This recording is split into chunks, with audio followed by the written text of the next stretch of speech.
வருகின்றார். அவர் இஸ்லாத்தை தழுவி கொண்டார், இஸ்லாத்தை ஏற்றுக்கொண்டவர். ஒரு கனவு காணுகின்றார். அந்த கனவிலே ஒரு குதிரை வீரன் வேகமாக வந்து மக்காவுடைய எல்லை புறத்திலே நின்று கொண்டு, ஏய் மோசம் போன மனிதர்களே, 3 நாள்களுக்குள்ளாக உங்களுக்கு ஒரு கேடு நேரம் இருக்கின்றது, 3 நாள்களுக்குள்ளாக ஒரு போர்க்களத்தை நீங்கள் சந்திக்க போகிறீர்கள் என்பதாக சப்தமிட்டு சொல்லுகின்றான் அந்த கனவிலே. பிறகு அந்த மனிதன் கொஞ்சம் முன்னேறி வந்து காபாவுடைய அந்த ஹரம் ஷெரீஃபுடைய அந்த எல்லையில நின்று கொண்டு அதே மாதிரி சத்தமிடுகின்றான். பிறகு கொஞ்ச நேரம் கழித்து பக்கத்தில் உள்ள அபு குபைஸ் என்ற மலையின் மீது ஏறி அதே மாதிரி சத்தமிடுகின்றான். மோசம் போகக்கூடிய மனிதர்களே, 3 நாள்களுக்குள்ளாக நீங்கள் நாசத்தை சந்திக்க போகின்றீர்கள் என்பதாக ஒரு சத்தமிடுகின்றார். பிறகு அந்த மலை மீதிருந்து ஒரு பெரிய பாறையை எடுத்து அங்கிருந்து உருட்டி விடுகின்றான் அந்த மனிதன். அந்த பாறை வேகமாக உருண்டோடி வந்து பல சுக்கு நூறாக அது உடைந்து சிதறி பல 100 துண்டுகளாக ஆகி மக்காவில் இருக்கக்கூடிய எல்லா வீடுகளிலும் அது நுழைந்து விட்டது. ஒவ்வொரு வீட்டிலும் ஒரு துண்டு, அந்த பாறையினுடைய துண்டு எல்லா வீடுகளிலும் நுழைந்து விட்டது. இப்படி ஒரு கனவை கண்டு திடீரென்று விழித்து கொண்ட ஆத்திகா, பயங்கரமான கனவா இருக்க அப்படின்னு நினைச்சுக்கிட்டு இருக்கும்போது அந்த ஆத்திகாவுடைய சகோதரர் அப்பாஸ், அப்பா அவர் இஸ்லாத்தை ஏற்றுக்கொள்ளவில்லை, அவர் அங்கே வருகின்றார். வந்தவுடனே இந்த மாதிரி ஒரு கனவு கண்டேன் என்பதாக சொல்லுகின்றார் தன்னுடைய சகோதரரிடத்தில். ஆத்திகா சொன்ன உடனே, ஆமா ஆமா அது என்ன கனவு, கனவு கிடக்கிற கனவு தானே அப்படிங்கிறார் முதல்ல. ஆனா இந்த கனவை கேட்ட பிறகு உண்மையிலேயே இது ஒரு கெட்ட கனவாக அல்லது ஒரு பயங்கரமான கனவாக இருக்கின்றது, அதனால நீ யாரிடத்திலும் சொல்லிடாதே அப்படின்னார்.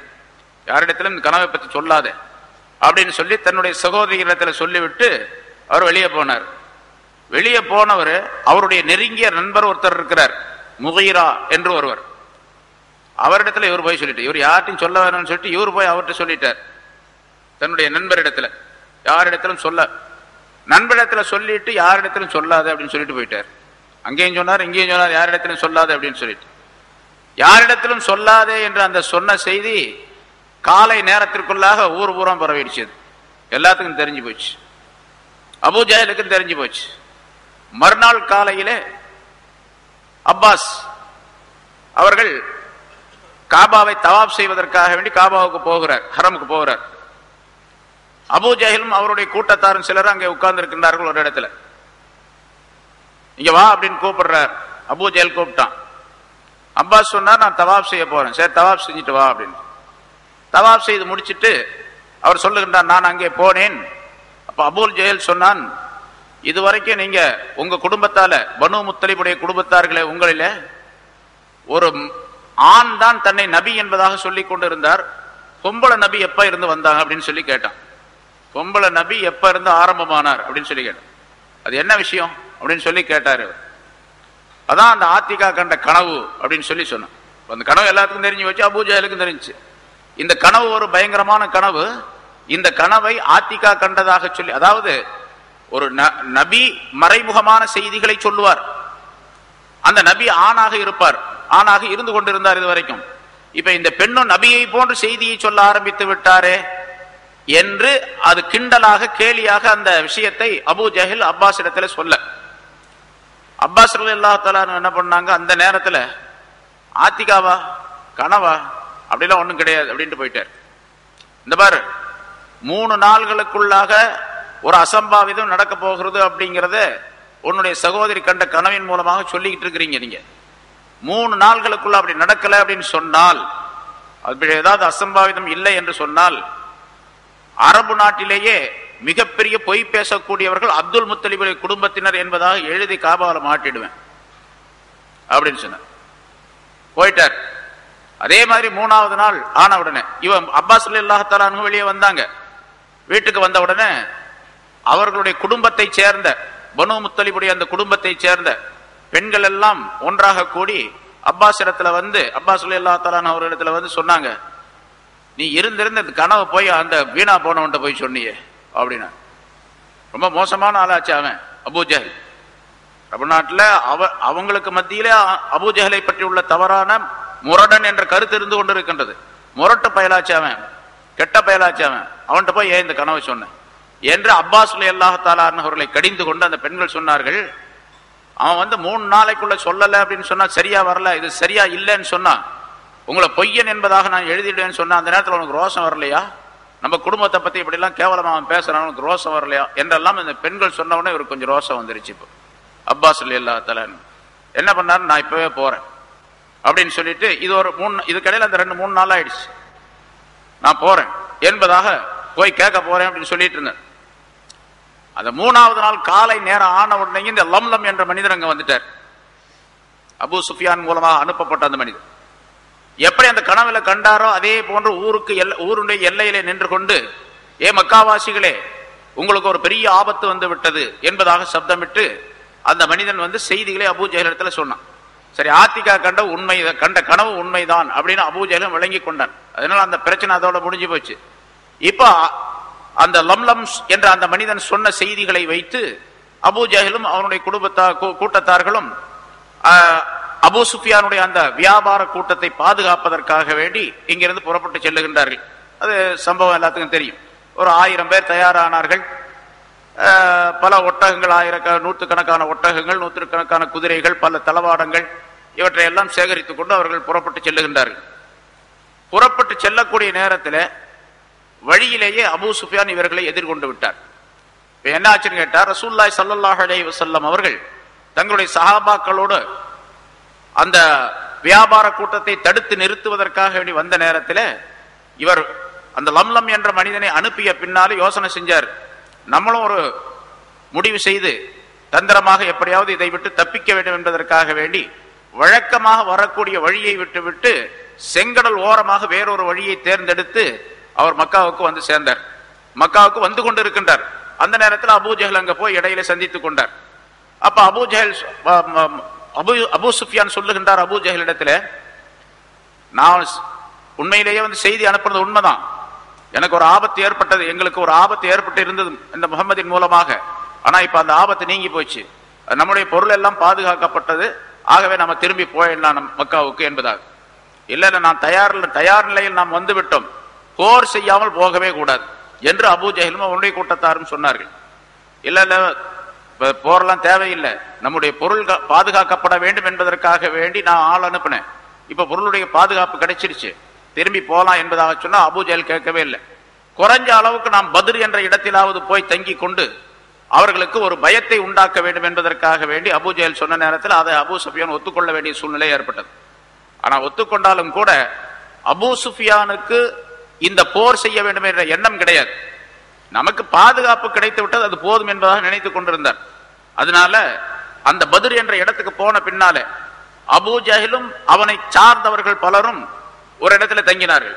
அபூ சுஃபியானும் அபூ சுஃபியானுடைய எண்ணத்திற்கு ஆதரவாக இருக்கக்கூடியவர்களும் வேறொரு இடத்துல தங்கி கொண்டார்கள். அந்த கூட்டத்தாரோட அவங்க சேரல. போர் செய்வது நீங்க செய்யுங்க, நாங்க வேணா உங்களுக்கு ஆதரவா இருக்கிறோம், இந்த இடத்துல இருக்கிறோம் என்பதாக சொல்லி தனியாக ஒரு இடத்துல தங்கி கொண்டார்கள். இது பத்ர் போருடைய நிகழ்ச்சி. இப்ப ரசூலுல்லாஹி ஸல்லல்லாஹு அலைஹி வஸல்லம் அவருடைய நிலை என்னானது? சஹாபாக்களோடு ரசூலுல்லாஹி ஸல்லல்லாஹு அலைஹி வஸல்லம் அவர்கள் வந்த நேரத்தில் அங்கே சஹாபாக்களிடத்தில் இப்படித்தான் சொல்லிக் கொண்டு அழைத்து வந்தார்கள். அபூ சுஃபியானுடைய வியாபார கூட்டம் சிரியாவில் இருந்து மக்காவை நோக்கி போய் கொண்டிருக்கின்றது. அந்த கூட்டத்தாரிடத்தில் ஒரு பெரும் பொருள் இருக்கின்றது. அந்த பொருளை நாம் கைப்பற்றி விட்டால் அவர்களுக்கு ஒரு பலவீனம் ஏற்பட்டுவிடும், நமக்கு பலம் வந்துவிடும். நாம் அந்த பொருளை கொண்டு எதிரிகளை சமாளிப்பதற்காக வேண்டியுள்ள தளவாடங்களை வாங்கலாம், பல பொருள்களை நாம் வாங்கிக் கொள்ளலாம் என்ற நிலை இருந்தது. அதில் உங்களுக்கும் யார் யார் கொஞ்சம் சிரமப்படுகின்றார்களோ அவர்களுக்குரிய பொருளாதாரமும் கிடைத்துவிடும் என்று ரசூலுல்லாஹி ஸல்லல்லாஹு அலைஹி வஸல்லம் அவர்கள் சொல்லியதின் காரணமாக சஹாபாக்கள் அந்த பொருளை கைப்பற்ற வேண்டும் என்ற எண்ணத்திலே சஹாபாக்கள் எல்லாம் புறப்பட்டு வந்தார்கள். இப்ப அந்த கூட்டம் போயிடுச்சு, இவர்களை விட்டு தப்பித்துக் கொண்டார்கள். இப்ப ரசூலுல்லாஹி ஸல்லல்லாஹு அலைஹி வஸல்லம் அவர்கள் சஹாபாக்களிடத்தில் ஆலோசனை செய்கின்றார்கள். அப்பதான் மதீனாவில் இருக்கும் போதல்ல, மதீனாவை விட்டு வெளியே வந்து அந்த அபூ சுஃபியானுடைய கூட்டம் போய்விட்டது என்று தெரிந்த பின்னால் சஹாபாக்களுக்கு கொஞ்சம் வருத்தம் ஆயிடுச்சு.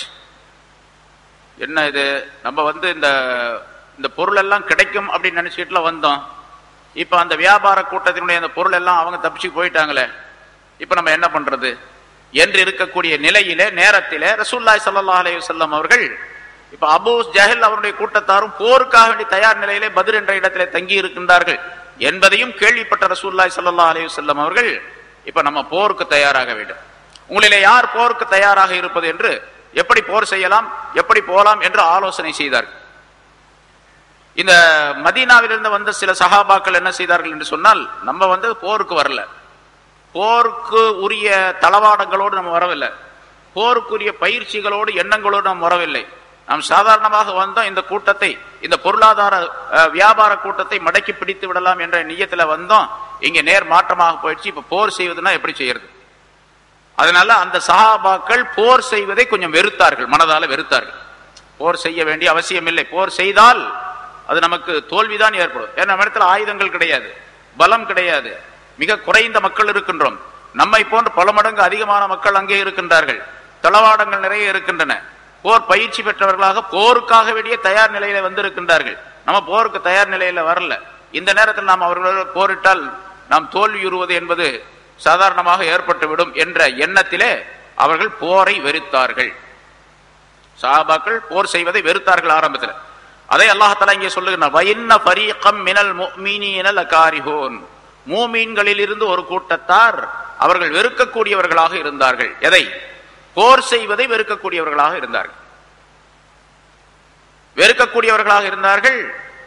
ரசூலுல்லாஹி ஸல்லல்லாஹு அலைஹி வஸல்லம் அவர்களிடத்தில் கேட்கவும் செய்தார்கள், எங்களை இந்த வியாபார கூட்டத்தை மடக்கி பிடிக்கணுங்கிறதுக்கு தான் தாங்க அழைச்சிட்டு வந்தீங்க, அப்படி இருக்கும்போது இப்ப திடீர்னு போருக்காக வேண்டி புறப்படுங்கன்னு சொல்றீங்களா, நாங்க எப்படி புறப்படுறது அப்படின்னு கொஞ்சம் விவாதமும் செய்தார்கள், தர்க்கம் செய்தார்கள் அப்படின்னு சொன்னா எதிர்த்து பேசுவது அப்படின்னு அர்த்தம் இல்லை, ரசூல்ட்டா கேட்டாங்க. ஆனா கேட்டதை அல்லாஹ் தஆலா இங்கே சொல்லும்போது கொஞ்சம் தர்க்கம் செய்தார்கள் என்ற வார்த்தையிலே அல்லாஹ் தஆலா குறிப்பிடுகின்றான். யுஜாதிலூனக ஃபில் ஹக்கி, சத்தியத்தினுடைய விஷயத்திலே நபியே உம்மிடத்தில் இந்த சஹாபாக்கள் தர்க்கமும் செய்கின்றார்கள், பேசுகின்றார்கள். சத்தியத்துடைய விஷயத்திலே அப்படி ஃபில் ஹக்கி அப்படிங்கிறதுக்கு ஃபில் கித்தால், போர் செய்யக்கூடிய விஷயத்திலே, போர் என்பது சத்தியமானது, உண்மையாக போர் நடக்கும், அந்த உண்மையாக நடக்கக்கூடிய போருடைய விஷயத்திலே உம்மிடத்தில் அவர்கள் தர்க்கம் செய்கின்றார்கள் சஹாபாக்கள். ஆனா நிச்சயமா தெரியும், நீங்க போருக்கு கூப்பிடுறீங்க அப்படிங்கிறது நீங்களாக கூப்பிட மாட்டீங்க அப்படிங்கிறது அவங்களுக்கு தெரியும் சஹாபாக்களுக்கு. அல்லாஹ்வுடைய உத்தரவில்லாமல் நீங்க இந்த சொல்ல மாட்டீங்க, போருக்கு நீங்கள் தயாராகுங்கள் என்று சொன்னது ரசூலுல்லாஹி ஸல்லல்லாஹு அலைஹி வஸல்லம் அவர்கள் தங்களுடைய விருப்பப்படி சொல்லி இருக்க மாட்டார்கள் அப்படிங்கிறதும் சஹாபாக்களுக்கு தெரியும். அதை அல்லாஹ் சொல்லுகிறான், பாதமா தபையன, தெளிவாக ஆன பின்னால், தெளிவு ஏற்பட்ட பின்னால், சஹாபாக்களுக்கு தெளிவு ஏற்பட்டது. என்ன தெளிவு? இந்த விஷயத்தை போருக்கு தயாராகுங்கள் என்று நம்மிடத்தில் சொன்ன விஷயம் ரசூலுல்லாஹி ஸல்லல்லாஹு அலைஹி வஸல்லம் அவர்கள் தாங்களாக சொன்னதல்ல, அவர்களுடைய ரப்புடைய கட்டளையின்படிதான் அவர்கள் சொல்லி இருக்கின்றார்கள் என்பது தெளிவாகிவிட்டது. பாருங்க, இந்த ஆயத்துகளுக்கு அர்த்தம் செய்யும் பொழுது இப்பெல்லாம் கருத்துக்கள்லாம் இருக்குது. இதெல்லாம் முஃபஸ்ஸிரீன்கள் ரசூலுல்லாஹி ஸல்லல்லாஹு அலைஹி வஸல்லம் அவர்கள் நடந்து கொண்ட அந்த முறை, அந்த நிகழ்ச்சிகள், இவற்றையெல்லாம் வைத்து அந்தந்த இடத்துல எந்தெந்த வார்த்தைகளை சேர்த்து சொன்னால் அந்த ஆயத்துக்கு அர்த்தம் புரியும் என்பதையெல்லாம் கணித்துத்தான் சொல்ல வேண்டுமே தவிர வெறுமனே அந்த ஆயத்தை மட்டும் வைத்து அர்த்தம் செய்தால் எந்த விதமான கருத்தும் விளங்காது. பாருங்க, வெறும் அர்த்தம் மட்டும் சொல்றேன், ஏதாச்சும் விளங்குதான் பாருங்க, அந்த விளக்கம் சேர்த்து சொன்னா தான் விளங்கு. அதுக்கு பேர் தான் தஃப்சீர் என்று சொல்லப்படுவது. யுஜாதிலூனக ஃபில் ஹக்கி, சத்தியத்திலே உம்மிடத்தில் தர்க்கம் செய்கின்றார்கள் சஹாபாக்கள், பாதமா தபையன, அவர்களுக்கு தெளிவான பின்னால் அப்படின்னு சொன்னா ஒண்ணுமே விளங்காது. என்ன தெளிவான பின்னால் அப்படின்னா இப்ப சொன்ன கருத்துக்கள் எல்லாம் ரசூலுல்லாஹி ஸல்லல்லாஹு அலைஹி வஸல்லம் அவர்கள் சொல்லுவதெல்லாம் அல்லாஹ்வுடைய கட்டளை படிக்கத்தான் சொல்லுகின்றார்கள், தங்களுடைய இஷ்டத்திற்கு சொல்ல மாட்டார்கள் என்று தெளிவான பின்னால் சத்தியத்திலே உம்மிடத்தில் தர்க்கம் செய்கின்றார், போர் சம்பந்தப்பட்ட விஷயத்திலே தர்க்கம் செய்கின்றார்கள். தர்க்கம் சொன்னா விவாதம் செய்து சண்டை போடுறதுன்னு அர்த்தம் அல்ல. இந்த இடத்துல தங்களுடைய அபிப்பிராயத்தை தெரியுங்க, யார சொல்ல இந்த மாதிரி எங்களை எப்படி இதுக்குத்தானே கூட்டு வந்தீங்க, இப்ப போர் செய்ய சொல்றீங்களே, எங்களிடத்துல ஆயுதங்கள் இல்லையே, பலம் இல்லையே, மக்கள் இல்லையே, கூட்டம் இல்லையே, எப்படி நாங்கள் போர் செய்வோம் அப்படின்னு கேட்டுக்கிட்டாங்க, சொன்னாங்க. ஆனா இந்த போர் செய்யறது அந்த நேரத்தில் அவர்களுக்கு எப்படி இருந்தது என்று சொன்னால், ஏன்னா இது வரைக்கும் அவங்க எதிரிகளோடு போர் செய்ததே கிடையாது. சாதாரணமாக போர் அப்படிங்கிறது அவங்களுக்கு பயிற்சி பழக்கம் உள்ளதுதான். இருந்தாலும் கூட இதுவரைக்கும் இந்த 13 ஆண்டு காலம் 15 ஆண்டு காலமாக அந்த எதிரிகளுடைய துன்பங்களை தாங்கி கொண்டுதான் இருந்தார்களே தவிர அவர்களிடத்துல போர் செய்யவே கிடையாது இது வரைக்கும். இதான் முதல் போர்.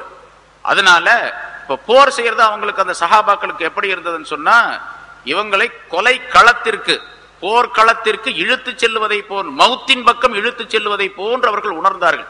நம்ம கொலை களத்திற்கு, கொலை பலியிடப்படக்கூடிய பலி பீடத்திற்கு இழுத்து செல்லுகின்றார்கள் நம்மை அப்படின்னு நினைச்சாங்களாம். அதை அல்லாஹ் சொல்லுகின்றான், அன்னமா யுசாகூன இலல் மௌத்தி, அவர்கள் மௌத்தின் பக்கம், இறப்பின் பக்கம் இழுத்து கொண்டு போகப்படுவதை போன்று அவர்கள் நினைத்தார்கள். வஹும் யன்லுரூன், அவர்கள் பார்த்து கொண்டு இருக்கக்கூடிய நேரத்திலேயே, ஒரு மனிதன் அவன் பார்த்து கொண்டு இருக்கக்கூடிய நேரத்திலே ஒருத்தன் அவன் கழுத்துல கத்தியை வச்சு வெட்டுறான். இவன் பார்த்துக்கிட்டே இருக்கான், நான் பார்த்துக்கிட்டே இருக்கேன், என்ன ஒருத்தன் கழுத்துல கைத்தியை வச்சு வெட்டுறான். எப்படி இருக்குமோ அதே போல அவர்கள் அந்த உணர்வு அவர்களுக்கு ஏற்பட்டது. அன்னமா யுசாகூன இலல் மௌத்தி வஹும் யன்லுரூன், அவர்கள் பார்த்து கொண்டிருக்கக்கூடிய நேரத்திலேயே, நிலையிலேயே மரணத்தின் பக்கம் அவர்கள் இழுத்து செல்லப்படுவதை போன்று உணர்ந்தார்கள், நினைத்தார்கள் அதை. ஆக அந்த போருக்கு போறதை ரொம்ப சிரமமாக நினைச்சாங்க. சிரமமா நினைச்சதுக்கு காரணமே இதுதான். காரணம் என்னன்னு கேட்டா, போர் செய்யக்கூடாது அப்படிங்கிற அர்த்தம் அல்ல.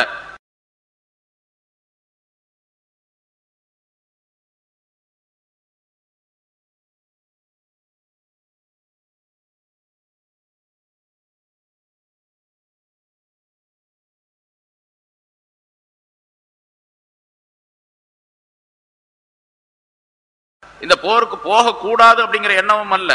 மாறாக நம்மிடத்தில் ஆயுதம் இல்லை, படை பலம் இல்லை, பொருள் பலம் இல்லை, எந்த பலமுமே இல்லை. இந்த நிலையில எல்லா பலமும் உள்ள ஒரு கூட்டத்தாரிடத்தில் நம்ம எப்படி போய் போர் செய்யறது? அப்படி போர் செய்ய போனோம் சொன்னா கண்டிப்பாக மௌத்துக்கு போறோம் அப்படின்னு அர்த்தம் தான், நம்ம சாகிறதுக்காண்டி போறோம் அப்படிங்கிற அர்த்தம் தான் என்று நினைத்தார்கள். அதனால சஹாபாக்கள் இந்த இடத்துல போரை வெறுத்தார்கள் அப்படிங்கிற கருத்தம் அல்ல, வெறுப்பு இதன் காரணமாக ஏற்பட்டதுதான். அல்லாஹால ஒரு உத்தரவு கொடுத்தான், ஒரு செய்தி அனுப்பினான் அல்லாஹால. அந்த செய்தி இதற்கு முன்னதாகவே சொல்லப்பட்டு விட்டது. மதீனாவில் இருக்கும் பொழுதோ அல்லது ரசூலுல்லாஹி ஸல்லல்லாஹு அலைஹி வஸல்லம் மதீனாவில் இருந்து புறப்பட்டு வரக்கூடிய அபூ சுஃபியானுடைய அந்த வியாபார கூட்டத்தை தடுத்து நிறுத்த வேண்டும் என்று அழைத்து கொண்டு வந்தார்களே, அந்த நேரத்திலேயே சொல்லப்பட்டு விட்டது. அதாவது அல்லாஹால சொன்னா, 2 கூட்டத்தாரில் ஒரு கூட்டம் உங்களுக்கு உண்டு, நிச்சயமாக ஒரு வெற்றி. 2 விஷயத்திலே ஒரு விஷயத்தில் உங்களுக்கு வெற்றி கிடைக்கும் என்று அல்லாஹால சொல்லியிருக்கிறார். 2 விஷயத்தில் ஒரு விஷயத்திலே ஒரு வெற்றி என்பது உங்களுக்கு உண்டு என்று சொன்னார். அந்த 2 விஷயம் என்பது, ஒன்று அபூ சுஃபியானுடைய வியாபார கூட்டம், அல்லது அபூ ஜஹலுடைய தலைமையிலே உள்ள அந்த போர் கூட்டம். ஒன்று இந்த வியாபார கூட்டத்திலே உங்களுக்கு வெற்றி கிடைக்கும், அது கிடைக்காவிட்டால் போரிலே வெற்றி கிடைக்கும். இப்ப வியாபார கூட்டம் போயிடுச்சு, அது கிடைக்கல அப்படின்னு முடிவாயிடுச்சு. இப்ப 2வது ஒண்ணு கண்டிப்பா கிடைக்கும். எது கிடைக்கும்? அப்ப அந்த போரிலே வெற்றி என்பது உங்களுக்கு கிடைக்கும் என்ற அறிகுறி அங்கே இருக்கின்றது. இருந்தாலும் அல்லாஹ் தஆலாவுடைய முடிவிலே, அவனுடைய சக்தியிலே, அவனுடைய கலா கதிரிலே எந்த விதமான தைரியமும் கொள்ளக்கூடாது. அதனால் ரசூலுல்லாஹி ஸல்லல்லாஹு அலைஹி வஸல்லம் அவர்கள் அல்லாஹ் தஆலாவிடத்தில் துஆ செய்தார்கள். பிறகு சஹாபாக்களிடத்தில் அபிப்பிராயம் கேட்டார்கள். கடைசியாக ஹஜ்ரத் ஸஅத் இப்னு முஆத் ரலியல்லாஹு தஆலா அன்ஹு, மதீனாவாசி ஆகிய அன்சாரிகளுடைய தலைவராக இருக்கக்கூடிய அவர்கள் சொன்னார்கள், யா ரசூலல்லாஹ், நீங்கள் எப்படி சொல்லுகின்றீர்களோ அப்படியெல்லாம் நாங்கள் கேட்போம், எப்படி போர் செய்ய செல்லுகின்றீர்களோ அப்படியெல்லாம் நாங்கள் போர் செய்வோம், எங்கே அழைத்து செல்லுகின்றே அங்கே எல்லாம் வருவோம். மூசா அலைஹிஸ்ஸலாம் அவர்களிடத்தில் அவருடைய கௌமுகள் சொல்லியதை போன்று நாங்கள் சொல்ல மாட்டோம். மூசா அலைஹிஸ்ஸலாத்திடத்தில் எப்படி சொன்னாங்க? அவங்க கௌமுகள் முன்னால வந்திருக்குது ஆயத்து. அதாவது மூசா அலைஹிஸ்ஸலாம் அவர்கள் தங்களுடைய கூட்டத்தாரிடத்தில் சொன்னார்கள், இந்த ஜப்பாரியின் என்று சொல்லப்படக்கூடிய ஒரு வலிமை மிக்க ஒரு கூட்டத்தார் இருக்கின்றார்கள், அவர்களிடத்தில் போர் செய்ய வேண்டும் என்பதாக அல்லாஹ் தஆலா கட்டளையிட்டு இருக்கின்றான். ஆகவே போருக்கு தயாராகுங்கள் அப்படின்னு சொன்ன போது, அந்த பனி இஸ்ரவேலர்கள் மூசா அலைஹிஸ்ஸலாத்துடைய கௌமுகள் மூசா அலைஹிஸ்ஸலாம் அவர்களிடத்துல சொன்னாங்க, இந்த மூசாவே, இந்த போர் செய்யற வேலையெல்லாம் எங்களுக்கு ஆகாது, நாங்க வேணா கூட வர்றோம், அந்த ஊருக்கு வெளியே உட்கார்ந்துக்கிறோம், நீங்களும் உங்களோட ரப்பும் போய் போர் செஞ்சுட்டு வாங்க, நீங்க உங்க அல்லாஹ்வும் போய் போர் செஞ்சுட்டு வாங்க, நாங்க பார்த்துக்கிட்டு இருக்கிறோம் அப்படின்னு சொல்லி சொன்னாங்க. அதை ஸஅத் இப்னு முஆத் ரலியல்லாஹு தஆலா அவர்கள் சொல்லி காட்டுகின்றார்கள்.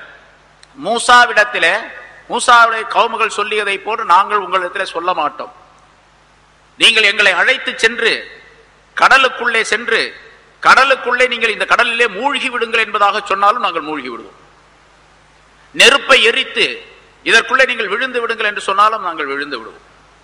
அதுல எந்த விதமான தயக்கமும் கிடையாது. நீங்க என்ன சொல்றீங்களோ அதுக்கு அப்படியே அடிபடிய தயார் என்று சொன்னவுடனே ரசூலுல்லாஹி ஸல்லல்லாஹு அலைஹி வஸல்லம் அவர்களுக்கு மிகப்பெரிய மகிழ்ச்சி ஏற்பட்டு விட்டது. இந்த வார்த்தையின் மூலமாக சஹாபாக்களுக்கு ஒரு தைரியமும் ஏற்பட்டு விட்டது. ஆகவே புறப்படுவதற்கு தயாரானார்கள். அங்க போர் நடந்தது. சரி, இங்கே அல்லாஹ்தாலா இந்த ரெண்டு கூட்டத்தாரிலே, அதாவது வியாபார கூட்டம் அல்ல அபூஜஹலுடைய தலைமையிலே உள்ள கூட்டம், இந்த ரெண்டிலே ஒரு கூட்டத்தை உங்களுக்கு வெற்றியாக்கி தருகின்றேன் என்று அல்லாஹ்தாலா வாக்களித்திருந்தான். அந்த வாக்களிப்பையும் நீங்கள் நினைவு கூர்ந்து பாருங்கள் என்று அல்லாஹ்தாலா அடுத்து சொல்லுகின்றான். அல்லாஹ்தாலா உங்களுக்கு வாக்களித்த நேரத்தை நினைவு கூர்ந்து பாருங்கள். இரண்டு கூட்டத்தில் ஒன்றை அன்னஹா லக்கும், அந்த ஒரு கூட்டம் உங்களுக்கு உண்டு, நிச்சயமாக உங்களுக்கு கிடைக்கும் என்று இரண்டு கூட்டத்தில் ஒன்றை அல்லாஹ் உங்களுக்கு வாக்களித்த நேரத்தை நீங்கள் நினைவு கூர்ந்து பாருங்கள். ரெண்டுல ஒண்ணு உங்களுக்கு உண்டு அப்படின்னு சொன்னாலும் ரெண்டுல எது உண்டு அப்படின்னு தெரியாது. ஆனா இங்க வியாபார கூட்டம் போயிடுச்சு, அதனால அந்த பொருள் சம்பந்தப்பட்ட விஷயம் கிடைக்கல. போர்ல கலந்து கொள்ளக்கூடிய சூழ்நிலை, அதுல வெற்றி கிடைக்கும் அப்படிங்கிறது ஒரு அறிகுறி இருக்குது. ஆனா நீங்க என்ன நினைச்சீங்க தெரியுமா? சஹாபாக்களை பார்த்து அல்லாஹ்தாலா சொல்லுங்கன்னா நீங்க என்ன நினைச்சீங்க தெரியுமா? இந்த வியாபார கூட்டத்தாருடைய அந்த பொருள் எல்லாம் கிடைச்சா நல்லா இருக்குமே அப்படின்னு நினைச்சீங்க. நீங்க போர் செய்யக்கூடிய விருப்பமே உங்களுக்கு இல்லை. நீங்கள் விரும்பினீர்கள், பிரியப்பட்டீர்கள், ஆசை வைத்தீர்கள்.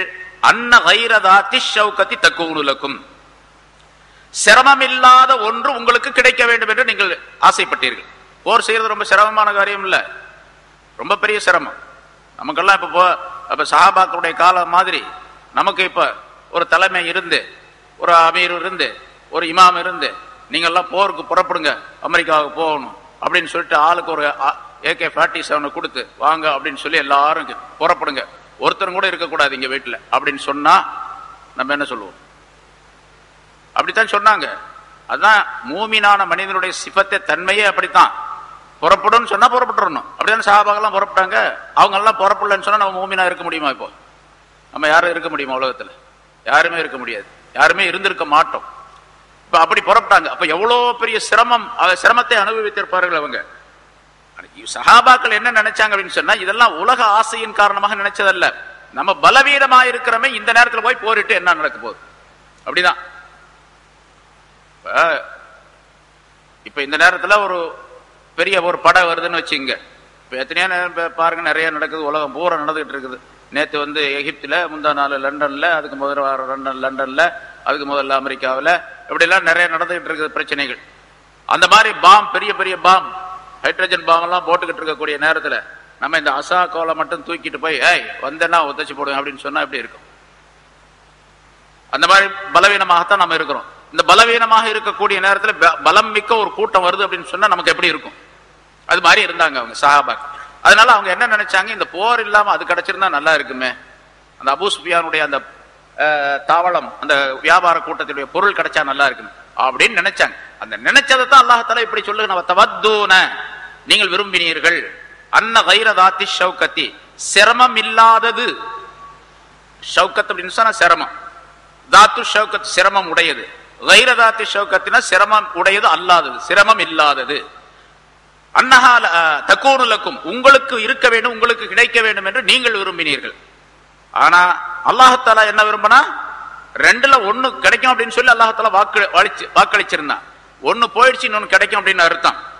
ஏன் இப்படி அல்லாஹ்தாலா அந்த பொருளாதாரத்தை கொடுக்காமல் இந்த போர்ல உள்ள வெற்றியை கொடுக்க வேண்டும் நினைத்தான் தெரியுமா? அல்லாஹ்தாலா நாடினான் தெரியுமா? வயுரீதுல்லாஹு அன் யுஹிக்கல் ஹக்க பிகலிமாத்திஹி, அல்லாஹ்தாலா தன்னுடைய வாக்குறுதியை கொண்டு, கலிமாத்திஹி அப்படின்னா தன்னுடைய வாக்குறுதியின் மூலமாக சத்தியத்தை நிலைநாட்ட வேண்டும் என்று அல்லாஹ் நாடுகின்றான். இப்ப அந்த காசு பணம் கிடைச்சிருந்துச்சு வச்சுங்க, அந்த அபூ சுஃபியானுடைய வியாபார கூட்டத்துடைய பொருள் கிடைச்சிருந்துச்சு அப்படின்னு வச்சுங்க. அந்த பொருளை எடுத்துக்கிட்டு போய் என்ன பண்ணுவாங்க இவங்க? அவங்களுடைய தேவைகளை நிறைவேற்றிக் கொள்வார்கள், தளவாடங்களை வாங்குவார்கள், சில பொருள்களை தயார் செய்து கொள்வார்கள், தங்களுடைய வாழ்க்கைக்கு ஒரு வசதியை ஏற்படுத்திக் கொள்வார்கள், அவ்வளவுதான். ஆனா இந்த எதிரிகளுடைய நிலை எப்படி இருக்கும்? அபூ ஜஹலுடைய நிலை எப்படி இருக்குன்னா அது அப்படியே இருக்கும், இன்னும் கொஞ்சம் வளர்ந்துகிட்டு இருக்கும். இப்ப என்ன பண்ணணும்? அந்த எதிரிகளுடைய நோக்கத்தை முறியடிக்க வேண்டும் என்று சொன்னால் இதை கொடுக்க கூடாது, அதில் ஈடுபட வைக்கணும், போரில் ஈடுபட வைக்கணும். அதுதான் அல்லாஹ்தாலாவுடைய விருப்பம். இப்ப அந்த போரில் ஈடுபட்டு அந்த போரிலே வெற்றி கண்டால் தான் சத்தியம் நிலைநாட்டப்படக்கூடிய சூழ்நிலை ஏற்படும். அந்த நேரத்தில் சத்தியத்தை நிலைநாட்ட வேண்டும் என்று அல்லாஹ்தாலா விரும்புகின்றான் தன்னுடைய வாக்குறுதியின் மூலமாக. வாக்குறுதி என்ன? ரெண்டுல ஒன்ன கொடுக்குறேன்னு சொன்னா பாருங்க, அந்த வாக்குறுதி. அது ஒன்ன போயிடுச்சு, இன்னொன்னு இருக்குது அப்படின்னு அர்த்தம். ரெண்டு, அந்த கலிமாக்களை கொண்டு, தன்னுடைய வாக்குறுதியை கொண்டு, வாக்குறுதி என்ற அந்த வார்த்தைகளை கொண்டு அல்லாஹ் தஆலா சத்தியத்தை நிலைநாட்ட வேண்டும் என்று விரும்புகின்றான். சத்தியத்தை நிலைநாட்டுவது மட்டுமல்ல, காபிர்களுடைய கடைசி மனிதனையும் அடித்தொழிக்க வேண்டும் என்று விரும்புகின்றான். காபிர்களை வேரோடு வேறறுத்து விட வேண்டும். தாபிரல் காபிர், தாபிர் அப்படின்னு சொன்னா கடைசியாக இருக்க காபிர்ல கடைசியாக இருக்கக்கூடிய மனிதனையும் கட் பண்றதால யாரும் வைக்கிறது. அப்போ அடியோடு வேறறுத்து விட வேண்டும் என்று அவன் நாடினான்.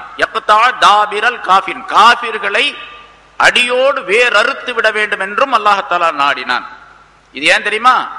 இப்படி செய்ய வேண்டும் என்று ஏன் நாடினான் அல்லாஹ் தஆலா? சத்தியத்தை நிலைநாட்டி காபிர்களை எல்லாம் அழிக்க வேண்டும் என்று ஏன் நாடினான் என்றால், லியுஹிக்கல் ஹக்க வ யுப்திலல் பாத்தில, சத்தியத்தை சத்தியம் என்பதாக நிலைப்படுத்துவதற்காக வேண்டியும், அதாவது இஸ்லாத்தை நிலைப்படுத்துவதற்காக வேண்டியும், வ யுப்திலல் பாத்தில, பாத்திலை தவறான கொள்கையை தவறாக ஆக்கிவிட வேண்டும் என்பதற்காக வேண்டியும், குஃபுரை இல்லாமல் ஆக்கிவிட வேண்டும், இஸ்லாத்தை நிலைப்படுத்துவதற்காக. என்னுடைய கருத்து என்னன்னு கேட்டா, சத்தியத்தை சத்தியமாக ஆக்கி வைக்க வேண்டும் என்பதற்காக அப்படின்னு சொன்னா, இஸ்லாத்தை நிலையாக ஆக்கி வைக்க வேண்டும் என்பதற்காக வேண்டியும், பாத்திலை இல்லாமலாக்க வேண்டும், பாத்தில்ங்கிறது குஃபுரை இல்லாமலாக்க வேண்டும் என்பதற்காக வேண்டியும் அல்லாஹ் தஆலா இப்படி நாடுகின்றான் என்று அல்லாஹ் தஆலா சொல். வலவ் கரிஹல் முஜ்ரிமூன், இந்த முஷ்ரிக்குகள் வெறுத்தாலும் சரி, இது நடந்தே தீரும். முஷ்ரிக்குகள் வெறுக்கிறார்கள், இப்படி எல்லாம் ஆகக்கூடாது அப்படின்னு சொல்லிட்டு. அது அந்த காலத்துல அப்பா ரசூலுல்லாஹி ஸல்லல்லாஹு அலைஹி வஸல்லம் அவர்களுக்கு அருளப்பட்ட இந்த வஹி ஆரம்ப காலத்துல, அதிலிருந்து இதுவரைக்கும் உலகத்தில் உள்ள எல்லா காபிர்களும் இஸ்லாத்தை அழித்து விட வேண்டும் என்று நாடுகின்றார்கள். ஆனா முடியாது. அல்லாஹ் தஆலா சத்தியத்தை ஓங்க செய்வதும் அசத்தியத்தை அழிப்பதும் அல்லாஹ் தஆலாவுடைய வேலை. இதுக்கு இடையில சில முஸ்லிம்கள் அழிக்கப்படுகின்றார்கள், இஸ்லாத்துக்கு ஒரு கேவலமான ஒரு பேர் ஏற்படுகின்றது அப்படிங்கிறதெல்லாம் இடைப்பட்ட பேச்சுக்கள், இடையில வரக்கூடிய சில நிலைகள். அது நிரந்தரமானதல்ல, வரும் போகும். அது ஆனா கடைசியாக என்ன ஆகும்? இந்த உலகம் இருக்கக்கூடிய காலம் வரைக்கும் சத்தியம் மேலோங்கி நிற்கக்கூடிய சூழ்நிலையை அல்லாஹ் தஆலா ஏற்படுத்தி வைப்பான். அங்கே ரசூலுல்லாஹி ஸல்லல்லாஹு அலைஹி வஸல்லம் அவர்களுக்கு அல்லாஹ் தஆலா இந்த வாக்குறுதி அளிக்கின்றான்.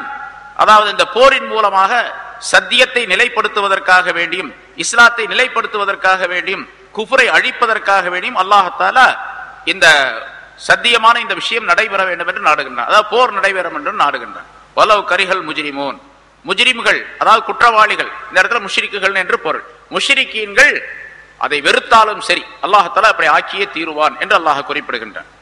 மற்ற சம்பவங்கள்லாம் தெரியும். ரசூலுல்லாஹி ஸல்லல்லாஹு அலைஹி வஸல்லம் அவர்கள் பத்ர் என்ற அந்த இடத்திற்கு போனார்கள். அங்கே அல்லாஹ் தஆலாவிடத்தில் மிகப்பெரிய கவலையோடு துஆ செய்து கொண்டிருந்தார்கள் ரசூலுல்லாஹி ஸல்லல்லாஹு அலைஹி வஸல்லம் அவர்கள்.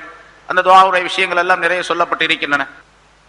அல்லாஹ் தஆலாவிடத்தில் ரசூலுல்லாஹி ஸல்லல்லாஹு அலைஹி வஸல்லம் செய்த துஆ மிக உருக்கமாக இருந்தது. ஹஜ்ரத் அபூபக்கர் சித்திக் ரலியல்லாஹு தஆலா அவர்கள் சொல்லுகின்றார்கள், சஹாபாக்கள் ஒரு 300 சொச்சம் பேர் இருந்தார்கள், முஷ்ரிக்கீன்களோ 1000க்கு கிட்டத்தட்ட இருந்து கொண்டிருக்கின்றார்கள். ரசூலுல்லாஹி ஸல்லல்லாஹு அலைஹி வஸல்லம் அவர்கள் இந்த பத்ர் களத்திலே, இந்த மைதானத்திலே ஒரு நாள் அன்றைய பகலிலே, அதாவது மறுநாள் காலையிலே நடக்க போகின்றது, அன்றைக்கு மாலையில், முதல் நாள் மாலையிலே, பிறை 17 ரமலான் மாதம் பிறை 17வது நாள் போர் நடந்தது. அதுக்கு முதல் நாள் இரவிலே ரசூலுல்லாஹி ஸல்லல்லாஹு அலைஹி வஸல்லம் அவர்கள் அல்லாஹ் தஆலாவிடத்தில் துஆ செய்கின்றார்கள். அல்லாஹும்ம அன்ஜிஸ் லீ மா வஅத்தனி, அன்ஜிஸ்னி மா வஅத்தனி, லீ மா வஅத்தனி, யா அல்லாஹ் எனக்கு எதை நீ வாக்களித்தாயோ அதை நிறைவேற்றி வைப்பாயாக. இரண்டு சொல்லு அறிவிக்கப்படுகின்றது. ரசூலுல்லாஹி ஸல்லல்லாஹு அலைஹி வஸல்லம் அவர்கள் தங்களுடைய மேலே ஒரு துண்டு போட்டு இருந்தார்கள். அந்த துண்டு சருகி விழக்கூடிய நிலையிலும் ரசூலுல்லாஹி ஸல்லல்லாஹு அலைஹி வஸல்லம் தங்களுடைய இரண்டு கைகளையும் மேலே உயர்த்தி அல்லாஹ் தஆலாவிடத்தில் இந்த துஆக்களை கேட்டார்கள். அல்லாஹும்ம அன்ஜிஸ் லீ மா வஅத்தனி, யா அல்லாஹ் எனக்கு எதை நீ வாக்களித்திருக்கின்றாயோ அதை நிறைவேற்றி வைப்பாயாக, கொடுப்பாயாக. என்ன வாக்களித்திருக்காங்க? 2 கூட்டத்தாரில் ஒன்றை தருவதாக வாக்களித்திருக்கின்றான் அல்லாஹ் தஆலா. முந்தைய ஆயத்தில் சொல்லப்பட்டது. அந்த 2ல ஒன்னு போயிடுச்சு, இன்னொன்று இருக்குது, அதை எனக்கு நீ தருவாயாக. அல்லாஹும்ம இன் துஹ்லிக் ஹாதிஹில் இஸாபா, யா அல்லாஹ் இந்த சின்ன கூட்டத்தை, 313 நபர்கள் கொண்ட இந்த சிறிய கூட்டத்தை நீ அழித்து விட்டால், இன்றைய நாளிலே நீ அழித்து விட்டால், ஃபலா துஅபத் ஃபில் அர்தி அபதா, இந்த பூமியிலே இனிமேல் நீ எப்பொழுதுமே வணங்கப்பட மாட்டாய். உன்னை வணங்குறதுக்கு ஆளே இருக்காது. நீ வணங்கப்பட மாட்டாய், இந்த பூமியிலே எப்பொழுதும் வணங்கப்பட மாட்டாய். உன்னை வணங்குறதுக்கு ஒரு ஆளும் கூட இருக்காது. இந்த கூட்டத்தை எதிரிகளின் மூலமாக அழிவுக்குரியதாக ஆக்கிவிட்டால் உன்னை வணங்குவதற்கு ஆளே இருக்காது. இந்த வாசகத்தை ரசூலுல்லாஹி ஸல்லல்லாஹு அலைஹி வஸல்லம் அவர்கள் திருப்பி திருப்பி கேட்டுக்கொண்டே இருந்தார்கள். கண்களிலிருந்து கண்ணீர் வடிகின்றது, உருக்கமாக கேட்டுக்கொண்டு இருக்கின்றார்கள். எந்த அளவுக்கு என்று சொன்னால் கைகளை உயர்த்தி கேட்டதின் காரணமாக அவர்கள் அதிகமாக அதை அல்லாஹ் தஆலாவிடத்தில் கெஞ்சி கெஞ்சி கேட்டதின் காரணமாக உடலிலே நடுக்கம் ஏற்பட்டது. மேலே இருந்த அந்த போர்வையும் கூட கீழே விழுந்து விட்டது. விழுந்த போர்வை கூட அவர்களுக்கு தெரியவில்லை. ரசூலுல்லாஹ் ஹஜ்ரத் அபூபக்கர் சித்திக் ரலியல்லாஹு தஆலா அன்ஹு அவர்கள் அந்த போர்வையை எடுத்து ரசூலுல்லாஹி ஸல்லல்லாஹு அலைஹி வஸல்லம் அவர்களிடத்தில் கொடுத்து விட்டு சொல்லுகின்றார்கள், யா ரசூலல்லாஹ், அல்லாஹ்வுடைய நபி அவர்களே, அல்லாஹ் தஆலா உங்களுடைய இந்த கோரிக்கையை ஏற்றுக்கொள்வதற்கு போதுமானவனாக இருக்கின்றான். அல்லாஹ் தஆலா உங்களுக்கு வாக்களித்திருக்கின்றான். ரெண்டிலே ஒன்றை தருவதாக வாக்களித்திருக்கின்றான். ஒன்று போய்விட்டது, இன்னொன்று இருக்கின்றது. நிச்சயமாக அல்லாஹ் தஆலா இதை தருவான் என்ற நம்பிக்கை இருக்கின்றது. ஆகவே நீங்கள் இப்படி உங்களை வருத்தி கொண்டு துஆ கேட்டுக் கொண்டிருக்க வேண்டியதில்லையே என்பதாக சொல்லி அபூபக்கர் சித்திக் ரலியல்லாஹு தஆலா அவர்கள் ஸல்லல்லாஹு அலைஹி வஸல்லம் அவர்களிடத்திலே சொன்னார்கள். அதே நேரத்தில் எதிரி படையிலே இருந்த அபூ ஜஹலும் துஆ கேட்டானா. பின்னால் மற்றவர்கள் அங்கே யார் கேட்டுக்கொண்டு இருந்தார்களோ அவர்கள் அந்த செய்தியை பின்னால் சொல்லுகின்றார்கள். அது எழுதி குறித்து வைக்கப்பட்டு இருக்கின்றது வரலாற்றிலே. அபூ ஜஹல் சொன்னான், அபூ ஜஹல் துஆ கேட்டான், அல்லாஹ் தஆலா இடத்துல அவனும் அல்லாஹ் இருக்கிறான்னு நம்பிக்கை இருக்குது அவங்களுக்கு, அது வேற விஷயம், அது நிறைய குர்ஆன்ல சொல்லப்பட்டு இருக்கின்றது. அவன் கேட்டான், அல்லாஹும்ம அவுலானா பில் ஹக்கி ஃபன்சுர்ஹு, யா அல்லாஹ், எங்களிலே சத்தியத்திற்கு யார் தகுதி பெற்றவர்களாக இருக்கின்றார்களோ அவருக்கு நீ உதவி செய்வாயாக. எப்படி கேட்டாம இருக்கு, சத்தியத்திற்கு யார் தகுதி பெற்றவர்களாக இருக்கின்றார்களோ அவர்களுக்கு நீ உதவி செய்வாயாக. நானா அவரா, எனக்கு உதவி செய்யணும் கேட்கல பாருங்க, அவன் அவருக்கு உதவி செய்யணும் கேட்கல, சத்தியத்துக்கு யார் தகுதி உள்ளவர்களாக இருக்கின்றார் அவருக்கு நீ உதவி செய் அப்படின்னு கேட்டான். இந்த துஆ அவனுக்கு பாதகமாக முஸ்லிம்களுக்கு சாதகமாக ஆகிவிட்டது. அவனும் அதே மாதிரி தான், ரசூலுல்லாஹ் என்ன துஆ கேட்டாங்களோ அது துஆ தான் அவன் கேட்கிறான், ஆனா அவனுக்கே தெரியாது. சரி, இப்ப ரசூலுல்லாஹி ஸல்லல்லாஹு அலைஹி வஸல்லம் இப்படி துஆ கேட்டார்கள். சஹாபாக்கள் எல்லாம் ஆமீன் ஆமீன் என்று சொன்னார்கள். அப்படிங்கிறது இங்கே குறிக்கப்பட்டிருக்கிறது. ஏன்னா அல்லாஹ் தஆலா அடுத்து சொல்லுகின்றான், இத் தஸ்தகீஸூன ரப்பக்கும், உங்களுடைய ரப்பிடத்திலே நீங்கள் கெஞ்சி கேட்ட நேரத்தில், ரட்சிப்பு கேட்ட நேரத்தில், ரட்சிக்க வேண்டும் காப்பாற்ற வேண்டும் என்று உங்களுடைய ரப்பிடத்தில் நீங்கள் கேட்ட நேரத்தில் என்று அல்லாஹ் தஆலா சொல்லுகின்றான். கேட்ட துஆ கேட்டது யாரு? ரசூலுல்லாஹி ஸல்லல்லாஹு அலைஹி வஸல்லம் அவங்க மட்டும் தான் கேட்டாங்க. சஹாபாக்கள்லாம் கூட இருந்தாங்க. ஆனா இங்க அல்லாஹ் தஆலா என்ன சொன்னா, பன்மையாக சொல்லுகின்றான், இது தஸ்தகீஸூன, நீங்கள் காப்பாற்றும்படியாக கேட்ட நேரத்தில் உங்களுடைய ரப்பிடத்திலே, ரப்பக்கு உங்களுடைய ரப்பிடத்திலே காப்பாற்றும்படியாக ஒருத்தர் தான் கேட்டார், ரசூலுல்லாஹி ஸல்லல்லாஹு அலைஹி வஸல்லம் அவங்க மட்டும் தான் கேட்டாங்க. ஆனா இங்க அல்லாஹ் தஆலா பன்மையாக சொல்லுகின்றான், நீங்கள் எல்லாம் சேர்ந்து கேட்ட நேரத்தில். அப்படின்னா என்ன அர்த்தம்? இந்த இடத்துல முஃபஸ்ஸிரீன்கள் எழுதுகின்றார்கள், தஆ ரசூலுல்லாஹி ஸல்லல்லாஹு அலைஹி வஸல்லம் வஸ்ஸஹாபத்து குல்லுஹும் காலு ஆமீன். ஸல்லல்லாஹு அலைஹி வஸல்லம் துஆ செய்தார்கள், சஹாபாக்கள் எல்லாம் ஆமீன் என்று சொன்னார்கள். அதனாலதான் அல்லாஹ் தஆலா இத் தஸ்தகீஸூன என்று பன்மையாக அந்த வார்த்தையை சொல்லி இருக்கின்றான். உண்மையிலே துஆ கேட்டது ஒருத்தர் தான், ரசூலுல்லாஹி ஸல்லல்லாஹு அலைஹி வஸல்லம் அவர்கள் மட்டும்தான். ஆமீன் சொன்னதையும் சேர்த்து அல்லாஹ் தஆலா இங்கே பன்மையாக சொல்லுகின்றான் என்பதாக. அதனால இதுல இருந்து இன்னொரு கருத்து நம்ம நாளை சொல்லி இருக்கிற அந்த கருத்துக்களை சொல்லப்பட்டிருக்குது உங்களுக்கு. அதாவது கூட்டு துஆ செய்யலாம் அப்படிங்கிறது அர்த்தம். அது ரசூலுல்லாஹ் அப்படி எழுதியிருக்கிறாங்களா அப்படின்னு கேட்பாங்க. ரசூலுல்லாஹி ஸல்லல்லாஹு அலைஹி வஸல்லம் செய்திருக்கிறார்கள். இங்க மட்டுமல்ல, இது மாதிரி பல இடங்கள்ல துஆ செய்திருக்காங்க, சஹாபாக்கள் ஆமீன்னு சொல்லி இருக்கிறாங்க. ரசூலுல்லாஹி ஸல்லல்லாஹு அலைஹி வஸல்லம் அவர்களே சொல்லுகின்றார்கள், ஹஜ்ரத் சல்மான் ஃபாரிசி ரலியல்லாஹு தஆலா அன்ஹு அவர்களிடத்தில் சொல்லுகின்றார்கள், சல்மானே அந்த முஸ்தஜாபுத் தாவா, நீ துஆ ஏற்றுக்கொள்ளப்படக்கூடியவனாக இருந்து கொண்டிருக்கின்றாய். உன்னுடைய துஆக்களை எல்லாம் அல்லாஹ் தஆலா ஏற்றுக்கொள்ளுகிறான்.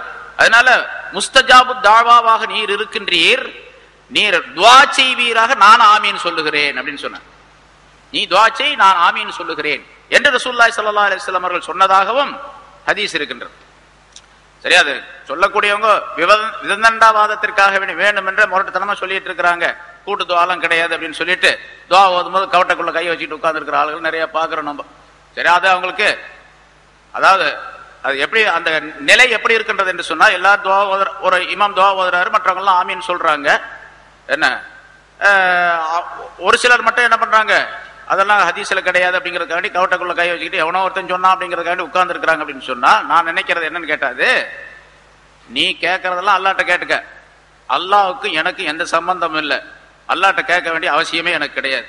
அதனால நான் என்னுடைய சம்பாத்தியத்தின் மூலமாக நான் ஜெயிச்சுக்க முடியும், நீங்க வேணா கேட்டுங்க அல்லாஹ் இடத்துல எனக்கு தொடர்பு கிடையாது அப்படின்னு சொல்ற மாதிரி உட்கார்ந்து இருக்கிறாங்க அப்படின்னு அர்த்தம். அதுக்கு அப்படித்தானே அர்த்தம். அதுக்கு அல்லாஹ்வுக்கு எனக்கு சம்பந்தம் இல்லை, அல்லாஹ் இடத்துல கேட்டுத்தான் நான் வாங்கணும்னு அவசியம் இல்லை, நீங்க வேணா கேட்டுங்க உங்களுக்கு தேவையா இருந்தா அப்படின்னு அர்த்தம். அதுக்கு சும்மா உட்கார்ந்து இருக்கிறவங்க பூரா அப்படித்தான் அந்த அர்த்தத்துல தான் உட்கார்ந்து இருக்கிறாங்க. அதுல எந்த சந்தேகம் கிடையாது.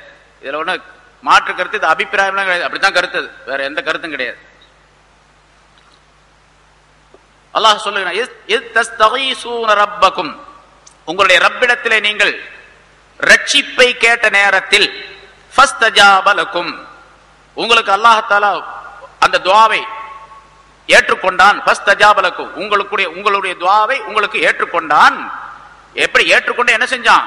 அன்னி முமித்துக்கும் பி அல்ஃபின் மினல் மலாயிகத்தி முர்திஃபீன், 1000 மலக்குகளை கொண்டு உங்களுக்கு நான் உதவி செய்கின்றேன் என்று அந்த துஆவை ஏற்றுக்கொண்டான். ஸல்லல்லாஹு அலைஹி வஸல்லம் கேட்ட துஆவினால 1000 மலக்குகளை அனுப்பி உங்களுக்கு உதவி செய்யறேன். எப்படி அனுப்புறேன்? முர்திஃபீன், ஒருவருக்கு பின் ஒருவராக. ஒரு மலக்கு அடுத்த மலக்கு அடுத்த மலக்கு வரிசையா வந்துகிட்டு இருக்கிறாங்க.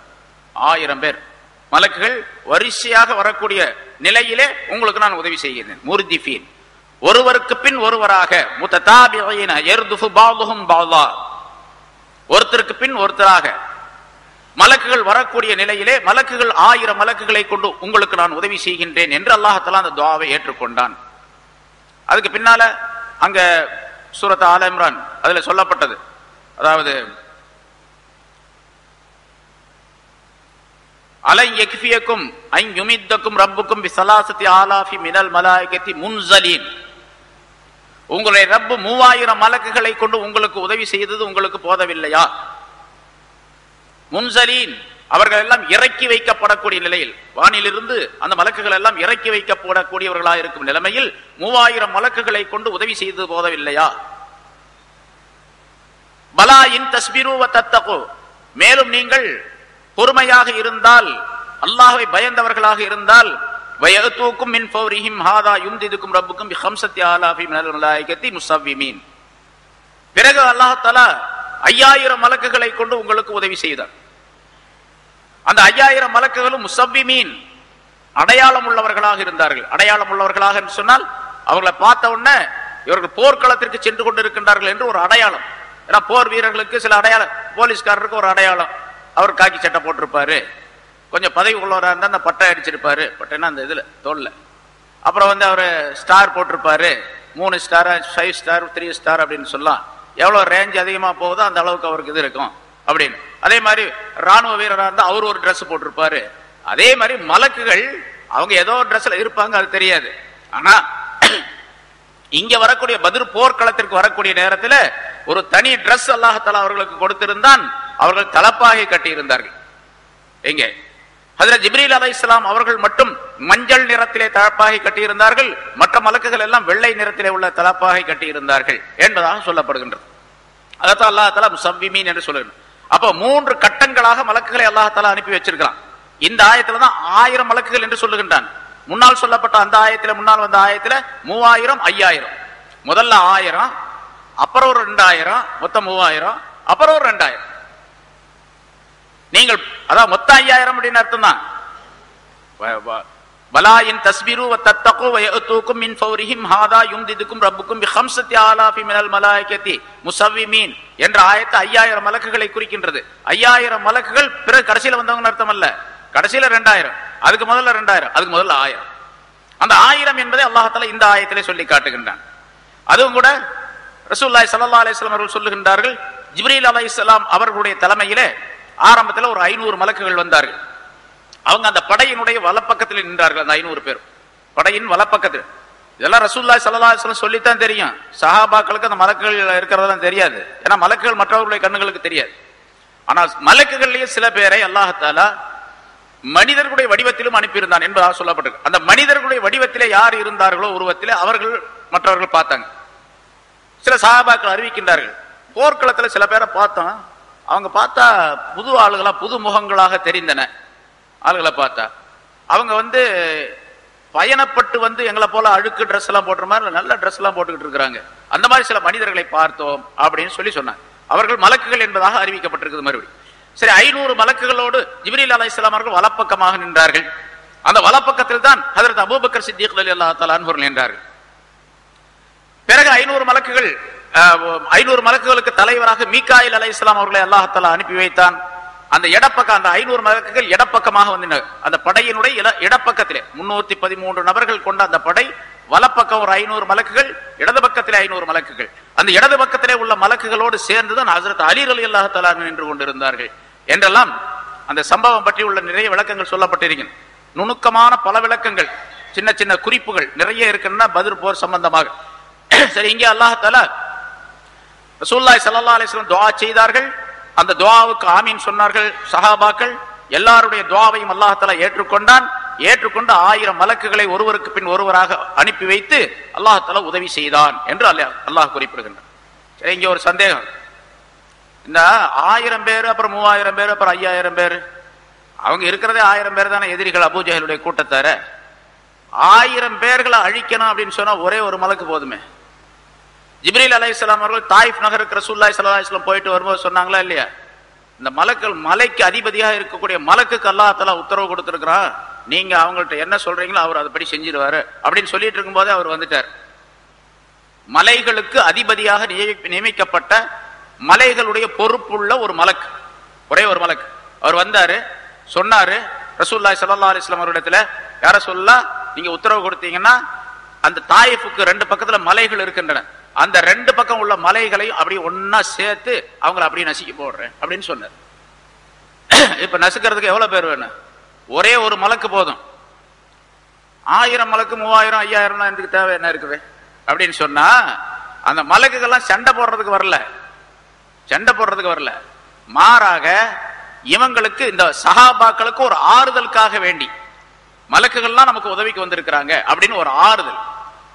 உங்களுக்கு மலக்குகள் எந்த கூட்டத்தாரோடு கலந்து கொள்ளுகின்ற சேர்ந்து இருக்கின்றார்களோ அந்த கூட்டம் வெற்றி பெறும் என்ற ஒரு நற்செய்தி சொல்வதற்காக வேண்டி, நல்ல செய்தி சொல்வதற்காக வேண்டியும், சஹாபாக்களுக்கு ஒரு ஆறுதலுக்காக வேண்டியும், அல்லாஹ் தஆலா நம்மை நோக்கி கொண்டிருக்கின்றான், நம் மீது அருள் புரிந்து கொண்டிருக்கின்றான் என்பதை சஹாபாக்கள் விளங்கிக் கொள்ள வேண்டும் என்பதற்காக வேண்டியும் தான் அந்த மலக்குகளை அல்லாஹ் தஆலா அனுப்பி வைத்தான்.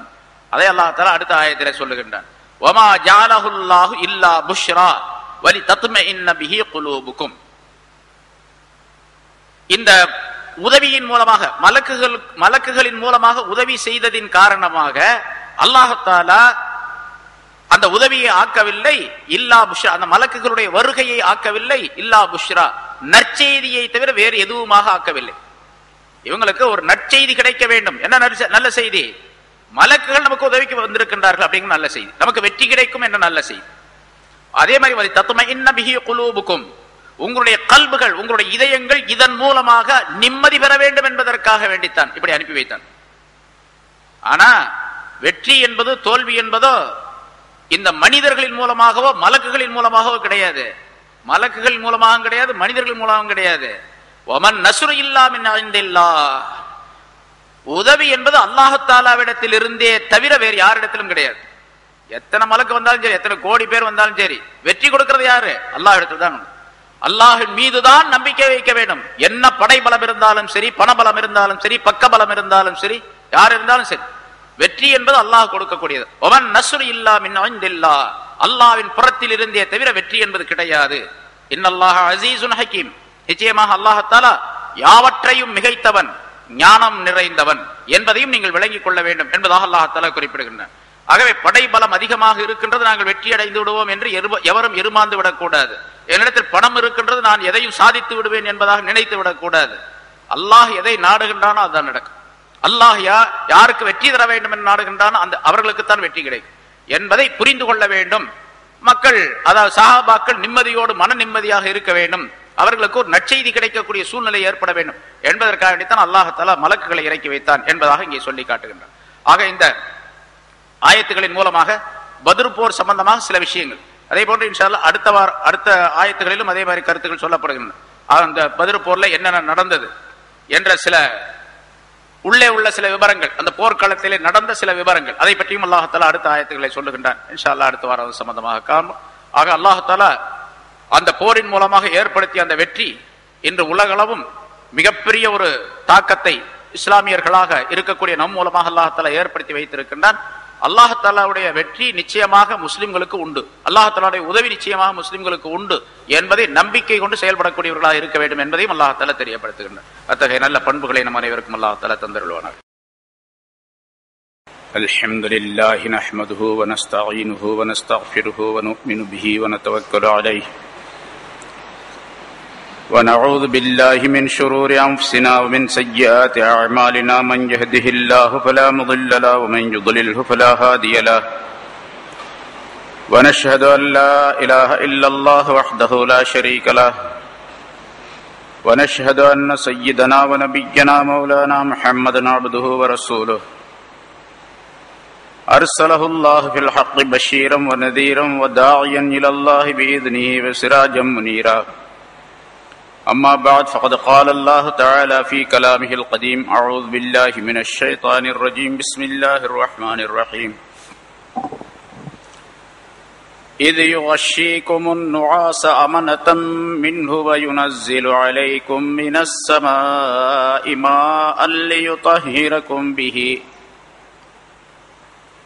ويذهب عنكم رجز الشيطان وليربط على قلوبكم ويثبت به الأقدام إذ يوحي ربك إلى الملائكة أني معكم فثبتوا الذين آمنوا سألقي في قلوب الذين كفروا الرعب فاضربوا فوق الأعناق واضربوا منهم كل بنان ذلك بأنهم شاقوا الله ورسوله ومن يشاقق الله ورسوله فإن الله شديد العقاب ذلكم فذوقوه وأن للكافرين عذاب النار صدق الله العظيم.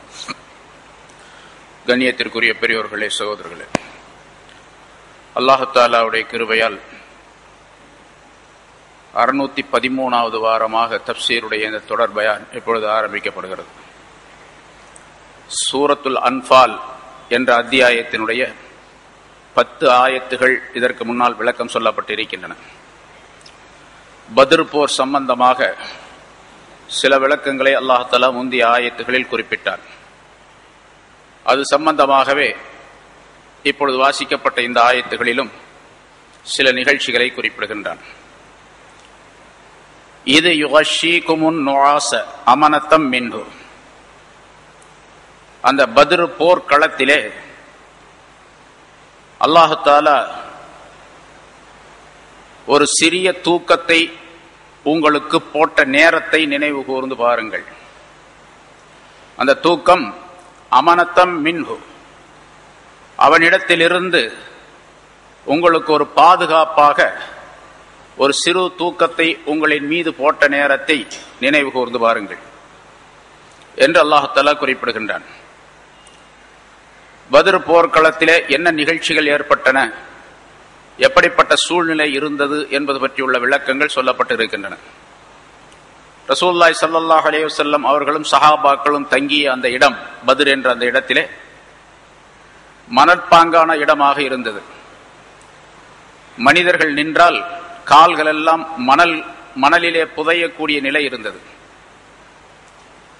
ஸ்திரமாக காலை நிறுத்தி ஊன்றி போரிடக்கூடிய ஒரு வாய்ப்பு அந்த தரைப்பகுதிக்கும் இல்லை, தரைப்பகுதியிலும் இல்லை. அதே போன்று எதிரிகளுடைய நிலையோ மிக வலிமையாக இருந்தது. இவர்களை போன்று 3 மடங்கு அதிகமானவர்களாக அவர்கள் இருந்தார்கள். அதனால் இவர்களுக்கு ஒரு பீதி மனதிலே இருந்தது. இவர்கள் வந்த நோக்கமோ மதீனாவை விட்டு வெளியேறும் பொழுது அபூ சுஃபியானுடைய அந்த வியாபார தாவளத்தை தடுத்து நிறுத்தி அதிலிருந்து பொருள்களை எடுக்க வேண்டும் என்ற நோக்கத்தில் தான் வந்தார்கள். ஆனால் அவர்கள் தப்பிவிட்டார்கள். இப்பொழுது போர் செய்ய வேண்டிய கட்டாய நிலை ஏற்பட்டது. அதன் காரணமாகவும் அவர்களுடைய மனதிலே ஒரு திடுக்கம் இருந்தது. நாம் வந்த நோக்கம் வேறு, இப்பொழுது நாம் செயல்படக்கூடிய, நாம் சென்று கொண்டிருக்கக்கூடிய நிலை வேறு என்பதாக பயந்தார்கள். அதே போன்று இவர்களிடத்தில் வாகனங்கள் வசதிகளும் இல்லை, ஆயுத பலமும் இல்லை. எதிரிகள் நல்ல உணவு சாப்பிடக்கூடியவர்களாக இருந்தார்கள் அந்த நேரத்திலே, அந்த இடத்திலே. இவர்களிடத்தில் உணவும் குறைவாக இருந்தது, தண்ணீரும் இல்லை, ஒலி செய்வதற்கோ குடிப்பதற்கும் கூட தண்ணீர் இல்லாத நிலை. முதல் நாள் இரவிலே அவர்கள் தங்கியிருந்தார்கள். காலையில் எழுந்தவுடன் சிலருக்கு குளிக்க வேண்டிய கடமையும் ஏற்பட்டது, தண்ணீர் இல்லை. ஒலி செய்ய வேண்டிய நிலை ஏற்பட்டது, ஒலி செய்யக்கூட தண்ணீர் இல்லை. வரலாற்றிலே குறிப்பிடப்படுகின்றது, சுபஹுடைய தொழுகை அல்லது லொஹருடைய தொழுகை மறுநாள் ஒலி செய்யாமலேயே தொழுது கொண்டிருந்தார்கள். ஒலி செய்யாமலேயே தொழுதார்கள், குளிக்காமலேயே தொழுதார்கள். ஏனென்று சொன்னால் அப்பொழுது தயமத்துடைய ஆயத்து வரவில்லை, சட்டம் வரவில்லை. அதனால் ஒலி செய்ய வேண்டும் என்ற கட்டாய நிலை இருந்தது, குளிக்க வேண்டும் என்ற கட்டாய நிலை. தண்ணீர் இல்லாததின் காரணமாக அப்படியே தொழுதார்கள். இதெல்லாம் அல்லாஹ் தஆலா அடுத்த வரிசைகளிலே சொல்லி காட்டுகின்றான் வரிகளிலே. இங்கே அந்த போர்க்களத்திலே அந்த இரவு நேரத்திலே ஒரு அமைதியான நிம்மதியான ஒரு தூக்கத்தை அல்லாஹ் தஆலா கொடுத்தான் அவர்களுக்கு, சஹாபாக்களுக்கு. போர்க்களத்திலே எதிரிகள் எதிரிலே இருந்து கொண்டிருக்கின்றார்கள், வலிமையுடையவர்களாக இருக்கின்றார்கள். அவர்களோடு போரிடுவது என்பது ஒரு கடுமையான நிலையாக இருக்கின்றது. இவர்கள் பலவீனமர்களாக இருக்கின்றார்கள். இந்த நிலையிலே தூக்கம் வருவது என்று சொன்னால் எந்த மனிதருக்கும் தூக்கம் வராது. எப்படிப்பட்ட தூக்கம் உடையவராக இருந்தாலும் கூட, கும்பகர்ணன் சொல்றாங்கல்ல, அந்த மாதிரி இருந்தா கூட தூக்கம் வராது அந்த நேரத்தில். ஆனா தூக்கம் இவர்களுக்கு ஏற்பட்டது, அது அல்லாஹ் தஆலாவுடைய அருள். அல்லாஹ் சொல்லுகின்றான், இது யுகஷீக்கும், உங்களை அவன் அணைத்துக் கொண்ட நேரத்தில், மூடிக்கொண்ட நேரத்தை நினைவு கொண்டு பாருங்கள். தூக்கத்தால் மூடிக்கொண்டான் உங்களை அப்படின்னா, தூக்கத்தை உங்களுக்கு கொடுத்த அரவணைத்தான் உங்களை. அந்த தூக்கம் எப்படிப்பட்டது தெரியுமா? அமனத்தம் மின்ஹு, அவனிடத்தில் இருந்துள்ள பாதுகாப்பாக. தூங்கி எந்திரிச்ச உடனே அவங்க மனதில் இருந்த அந்த இடுக்கங்கள்லாம் போயிடுச்சு. அதனாலதான் சொல்லப்படும், போர்க்களத்திலே தூங்குவது அல்லாஹ் தஆலாவுடைய நிஅமத், அவனுடைய அருள். அல்லாஹ் தஆலாவில் இருந்து ஏற்படக்கூடிய அருள் போர்க்களத்திலே தூங்குவது, தூக்கம் வருவது. தொழுகையிலே தூங்குவது ஷைத்தானுடைய வேலை. தொழுகையில தூங்கினா என்ன ஆகும்? எல்லாம் மறந்து போயிடும். போர்க்களத்திலே தூங்கினால் ஒரு நிம்மதியான நிலை ஏற்படும். அந்த நிலை அல்லாஹ் தஆலா உண்டாக்கி தந்தான் சஹாபாக்களுக்கு. இது யுகஷீக்கும் நுஆஸ அமனத்தம் மின்ஹு, தன்னிடத்தில் இருந்து உள்ள அமனத்தாக, பாதுகாப்பாக தூக்கத்தை உங்களுக்கு அவன் போட்ட நேரத்தை நினைவு கூர்ந்து பாருங்கள். அடுத்து இது ஒரு அல்லாஹ் தஆலாவுடைய மிகப்பெரிய அருள் அவர்களுக்கு செய்தது. வயுனஸ்ஸிலு அலைக்கும் மினஸ் ஸமாஇ மாஅன், வானிலிருந்து தண்ணீரை உங்களுக்கு அவன் இறக்கி வைத்த நேரத்தையும் நினைவு கூர்ந்து பாருங்கள். தண்ணி இல்லாம ரொம்ப கஷ்டப்பட்டாங்க. மழை, சரியான மழை கொட்டுது. என்னாச்சு, எல்லாரும் தங்களிடத்திலிருந்து அந்த பாத்திரங்களிலே தண்ணீரை பிடித்து வைத்துக் கொண்டார்கள். குளிப்பவர்கள் குளித்தார்கள், தேக்கி வைப்பவர்கள் தேக்கி வைத்துக் கொண்டார்கள், ஒலி செய்யக்கூடியவர்கள் ஒலி செய்தார்கள். எப்படி எல்லாம் தேவைப்படக்கூடிய அவர்களுக்கு தேவைப்பட்ட அத்தனை தண்ணீரும் பொழிந்தது வானத்தில் இருந்து. ஏன் தெரியுமா? ரெண்டு காரணத்தை அல்லாஹ் தஆலா சொல்லுகிறான். தண்ணீரை இறக்கி வைத்ததின் காரணமாக லியுதஹ்ஹிரகும் பிஹி, அந்த தண்ணீரின் மூலமாக உங்களை அவன் பரிசுத்தப்படுத்துவதற்காக வேண்டி. எல்லாத்தையும் கவனிக்கணும். வார்த்தைகள் பூரா எப்படி இருக்குன்னா எல்லாமே வினை சொற்கள். அல்லாஹ் செய்தான், அல்லாஹ் செய்தான், அல்லாஹ் தான் இதை ஏற்படுத்தினான். ஒவ்வொரு மூமினான மனிதனுடைய வாழ்க்கையில் ஏற்படக்கூடிய எல்லா நிகழ்ச்சிகளையும் அல்லாஹ் தான் நடத்துகின்றான் என்ற நம்பிக்கை மிக வலிமையாக இருக்க வேண்டும் என்பதற்காக இதையெல்லாம் அல்லாஹ் தஆலா சொல்லி காட்டுகின்றான். சஹாபாக்கள் எவ்வளவு கஷ்டப்பட்டு அந்த போர்ல ஈடுபட்டாங்க. சரித்திரத்திலே நாம் பார்க்கின்றோம். பத்ரு போர், அதிலே சஹாபாக்களுக்கு தோல்வி ஏற்பட்டிருந்தால் இன்றைக்கு உலகத்தில் இஸ்லாமே இருக்காது. சுத்தமா ஒரு ஆளும் கூட இருக்க மாட்டாங்க. 100 கோடி மக்கள், 125 கோடி மக்கள் முஸ்லிம்கள் இருக்கின்றார்கள், அல்லாஹ் என்று சொல்லக்கூடியவர்கள். அதனால ரசூலுல்லாஹி ஸல்லல்லாஹு அலைஹி வஸல்லம் போர்க்களத்தில் ஆரம்பத்திலே சொன்னார்கள், இந்த சிறிய படையை யா அல்லாஹ் நீ தோற்கடித்து விட்டால், இவர்களுக்கு தோல்வியை நீ உண்டாக்கி விட்டால், லன் துஅபதா, நீ எப்பொழுதுமே வணங்கப்பட மாட்டாய். அதாவது உன்னை வணங்குவதற்கு உலகத்தில் ஆளே இருக்காது. அல்லாஹ்னு சொல்றதுக்கு உன்னைக்கு பேர் சொல்றதுக்கு ஆளே இருக்காது என்று அல்லாஹ் தஆலாவிடத்தில் முறையிட்டு கெஞ்சி கேட்டார்கள் என்ற விவரம் சென்ற வாரம் சொல்லப்பட்டது. அதனால் அல்லாஹ் தஆலா இவர்களுக்கு பாதுகாப்பாக இதையெல்லாம் இறக்கி வைக்கின்றான். தண்ணீரை இறக்கி வைத்தான் உங்களை அவன் பரிசுத்தப்படுத்துவதற்காக. வெளியில அவர்களுக்கு இருந்த தேவைகளை எல்லாம் நிறைவேற்றி கொண்டார்கள். அதே மாதிரி சஹாபாக்களுக்கு மத்தியில ஒரு மனசுல ஒரு கிளேசம், ஒரு சந்தேகம் ஒன்று இருந்தது. அதாவது அந்த சந்தேகத்தை ஷைத்தான் அவருடைய மனங்களிலே போட்டான். சஹாபாக்கள் ஒருவருக்கொருவர் தங்களுக்குள்ளே பேசிக் கொண்டார்கள், அல்லது அவங்களுக்கு தனக்குத்தானே சொல்லிக் கொண்டார்கள். நம்ம தான் சத்தியத்தில் இருக்கிறோமே, எதிரிகள்லாம் அசத்தியத்தில் இருக்கிறாங்க. நம்ம சரியான வழியில இருக்கிறோம், அவங்க தவறான வழியில இருக்கிறாங்க. நம்ம ஹக்குல இருக்கிறோம், அவங்க பாத்தில்ல இருக்கிறாங்க. எப்படிங்கிறது நல்லா தெரியும். அப்படி இருந்தும் பாத்திலா இருக்கக்கூடியவர்களுக்கெல்லாம் உதவி கிடைக்கின்றது, தண்ணீர் கிடைத்திருக்கின்றது, அவர்கள் சுகமாக இருக்கின்றார்கள், மகிழ்ச்சிகரமாக இருக்கின்றார்கள், நன்றாக சாப்பிடுகின்றார்கள், ஆடி பாடுகின்றார்கள். நமக்கு தண்ணீரும் இல்லை, சாப்பாடும் இல்லை, கஷ்டம் இல்லை, ஆயுதம் கஷ்டப்பட வேண்டியது இருக்கு, ஆயுதம் இல்லை, இப்படி பல்வேறு விதமான துன்பங்கள் ஏற்பட்டு இருக்கின்றனவே. ஒரு சமயம் நம்ம இருக்கிறது சத்திய மார்க்க இல்லையோ அப்படியே ஒரு சந்தேகம். யார் போட்டது? ஷைத்தான் அந்த எண்ணத்தை போட்டான். இப்ப மழை பெஞ்சிச்சு, தூங்குனாங்க, மழை பெஞ்சு, இந்த ஷைத்தானுடைய வசுவாசம் போயிடுச்சு. இது அல்லாஹ் சொல்லுகிறான், ஷைத்தானுடைய அந்த ஊசாட்டத்தை உங்களை விட்டும் அவன் போக்கி விடுவதற்காக வேண்டியும் தூக்கத்தை போட்டான், மழையை இறக்கி வைத்தான் என்று அல்லாஹ் தஆலா சொல்லுகின்றான். இப்ப ஷைத்தான் முதல்ல அந்த ஊசாட்டம் எல்லாம் போட்டான், தூங்கி எந்திரிச்சோன்னா அதுவும் போயிடுச்சு. மழை பெய்த உடனே ஷைத்தான் போட்ட அந்த எண்ணமும் போயிடுச்சு. இவர்களுக்கு அல்லாஹ் தஆலா நமக்கு உதவி செய்து விட்டான் என்ற எண்ணம் வந்து விட்டது அவர்களுக்கு. இப்ப ஷைத்தானுடைய வஸ்வாஸ் இருக்கின்றதே, ஊசாட்டம், அது மனதை கெடுக்கக்கூடிய அசுத்தம். இவங்க ஒழுவில்லாமல் குளிப்பு கடமையாயிருக்கக்கூடிய நிலையில் இருந்த அந்த நிலை இருக்கின்றதே, அது வெளித்தோற்றமான அசுத்தம். வானத்திலிருந்து தண்ணீரை இறக்கி வைத்து 2 அசுத்தத்தையும் அல்லாஹ் தஆலா நீக்கிட்டாங்க. வெளித்தோற்றமான, அதாவது தஹாரத்தே பாத்தினா, தஹாரத்தே லாஹிரா என்று சொல்லப்படும் வெளித்தோற்றமான சுத்தமும் இவர்களுக்கு கிடைத்து விட்டது, மனச்சுத்தமும் ஏற்பட்டு விட்டது. லியுல்ஹிரக்கும் பிஹி லியுதஹிரக்கும் பிஹி என்ற வாசகத்தின் மூலமாக அல்லாஹ் தஆலா வெளித்தோற்றமான பரிசுத்தத்தை குறிப்பிடுகின்றான். ஷைத்தானுடைய அந்த ஊசாட்டத்தை உங்களை விட்டு அவன் போக்கிவிட்டான் என்ற வாசகத்தின் மூலமாக மனதிலே ஏற்பட்ட அந்த அசுத்தத்தை நீக்கிவிட்டான். 2 போயிடுச்சு. அதே போல இன்னொரு 2 விதமான வலிமையை அல்லாஹ் தஆலா தந்தான். அதையும் அல்லாஹ் சொல்லி காட்டுகின்றான். இப்படி தூக்கத்தை போட்டு தண்ணீரை இறக்கி வைத்து இவர்களுக்கு தேவைகளை நிறைவேற்றியதன் காரணமாக வலி யர்பிதா அலா குலூபிக்கும், உங்களுடைய உள்ளங்களை உறுதிப்படுத்துவதற்காக வேண்டியும், கட்டுப்படுத்துவதற்காக வேண்டி, உறுதிப்படுத்துவதற்காக வேண்டியும். உள்ளங்களிலே பலவீனம் இருந்தது முதல்ல. இப்ப இந்த தண்ணீரை இறக்கி வைக்கப்பட்டு மழை பெய்தவுடனே, அந்த தூக்கம் வந்த உடனே நிம்மதியான ஒரு நிலை ஏற்பட்டு உள்ளத்திலே ஒரு உறுதி ஏற்பட்டு விட்டது. வலி யர்பிதா அலா குலூபிக்கும், உங்களுடைய உள்ளங்களை உறுதிப்படுத்துவதற்காக வேண்டியும், வயுஸப்பித பிஹில் அக்தாம், அதன் மூலமாக, அந்த மழையை இறக்கி வைத்ததின் மூலமாக உங்களுடைய கால்களை உறுதிப்படுத்துவதற்காக வேண்டியும். மனதை உறுதிப்படுத்துவது, கால்களை உறுதிப்படுத்துவது. கால்கள் உறுதிப்படுத்துறதுனா என்ன? முதல்ல சொன்னோம், மணல் பாங்கான இடம் அது. காலை கீழே வச்சா கால் உள்ள புதையுது.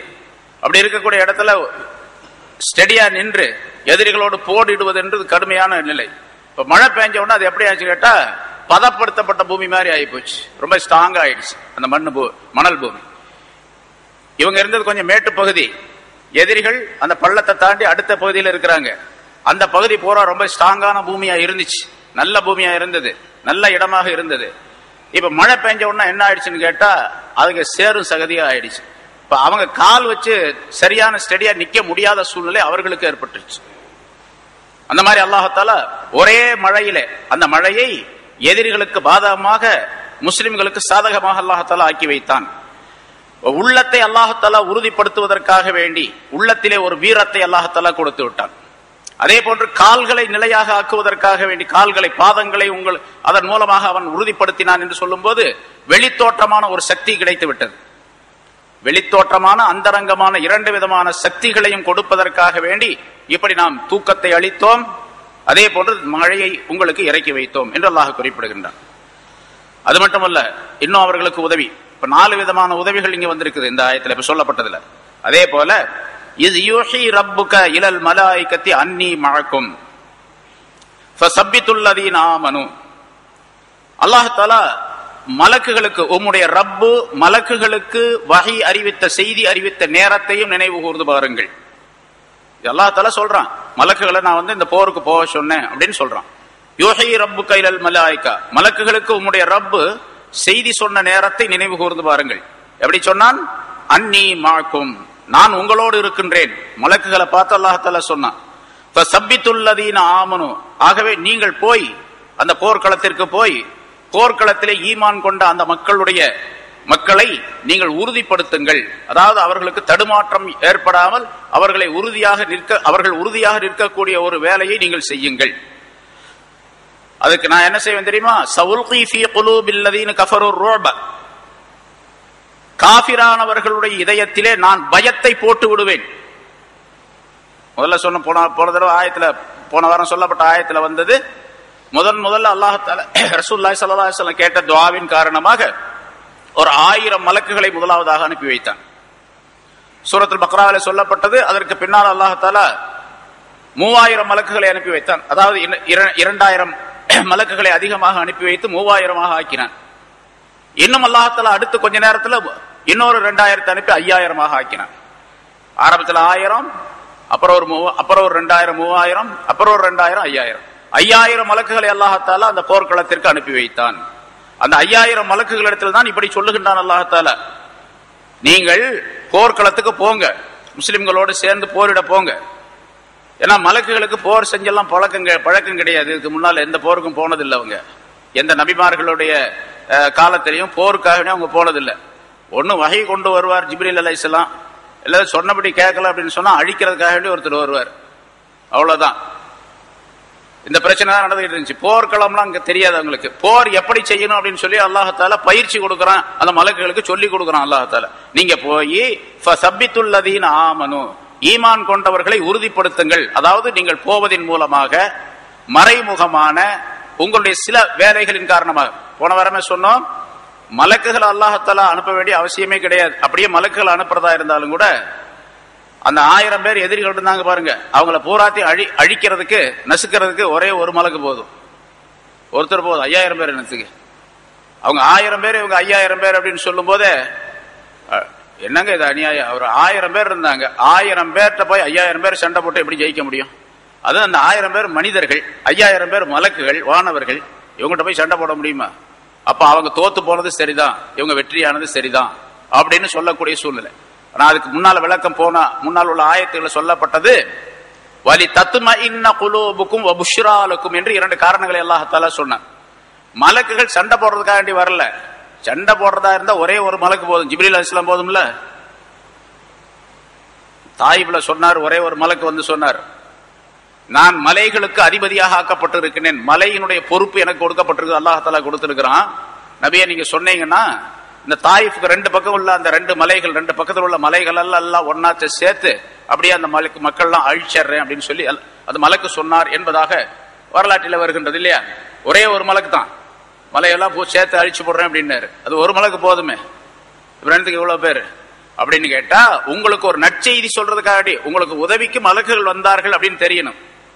அப்படி அதே மாதிரி உங்களுடைய உள்ளத்தை திருப்திப்படுத்துவதற்காக, உள்ளத்திலே ஒரு உறுதியை ஏற்படுத்துவதற்காக வேண்டி.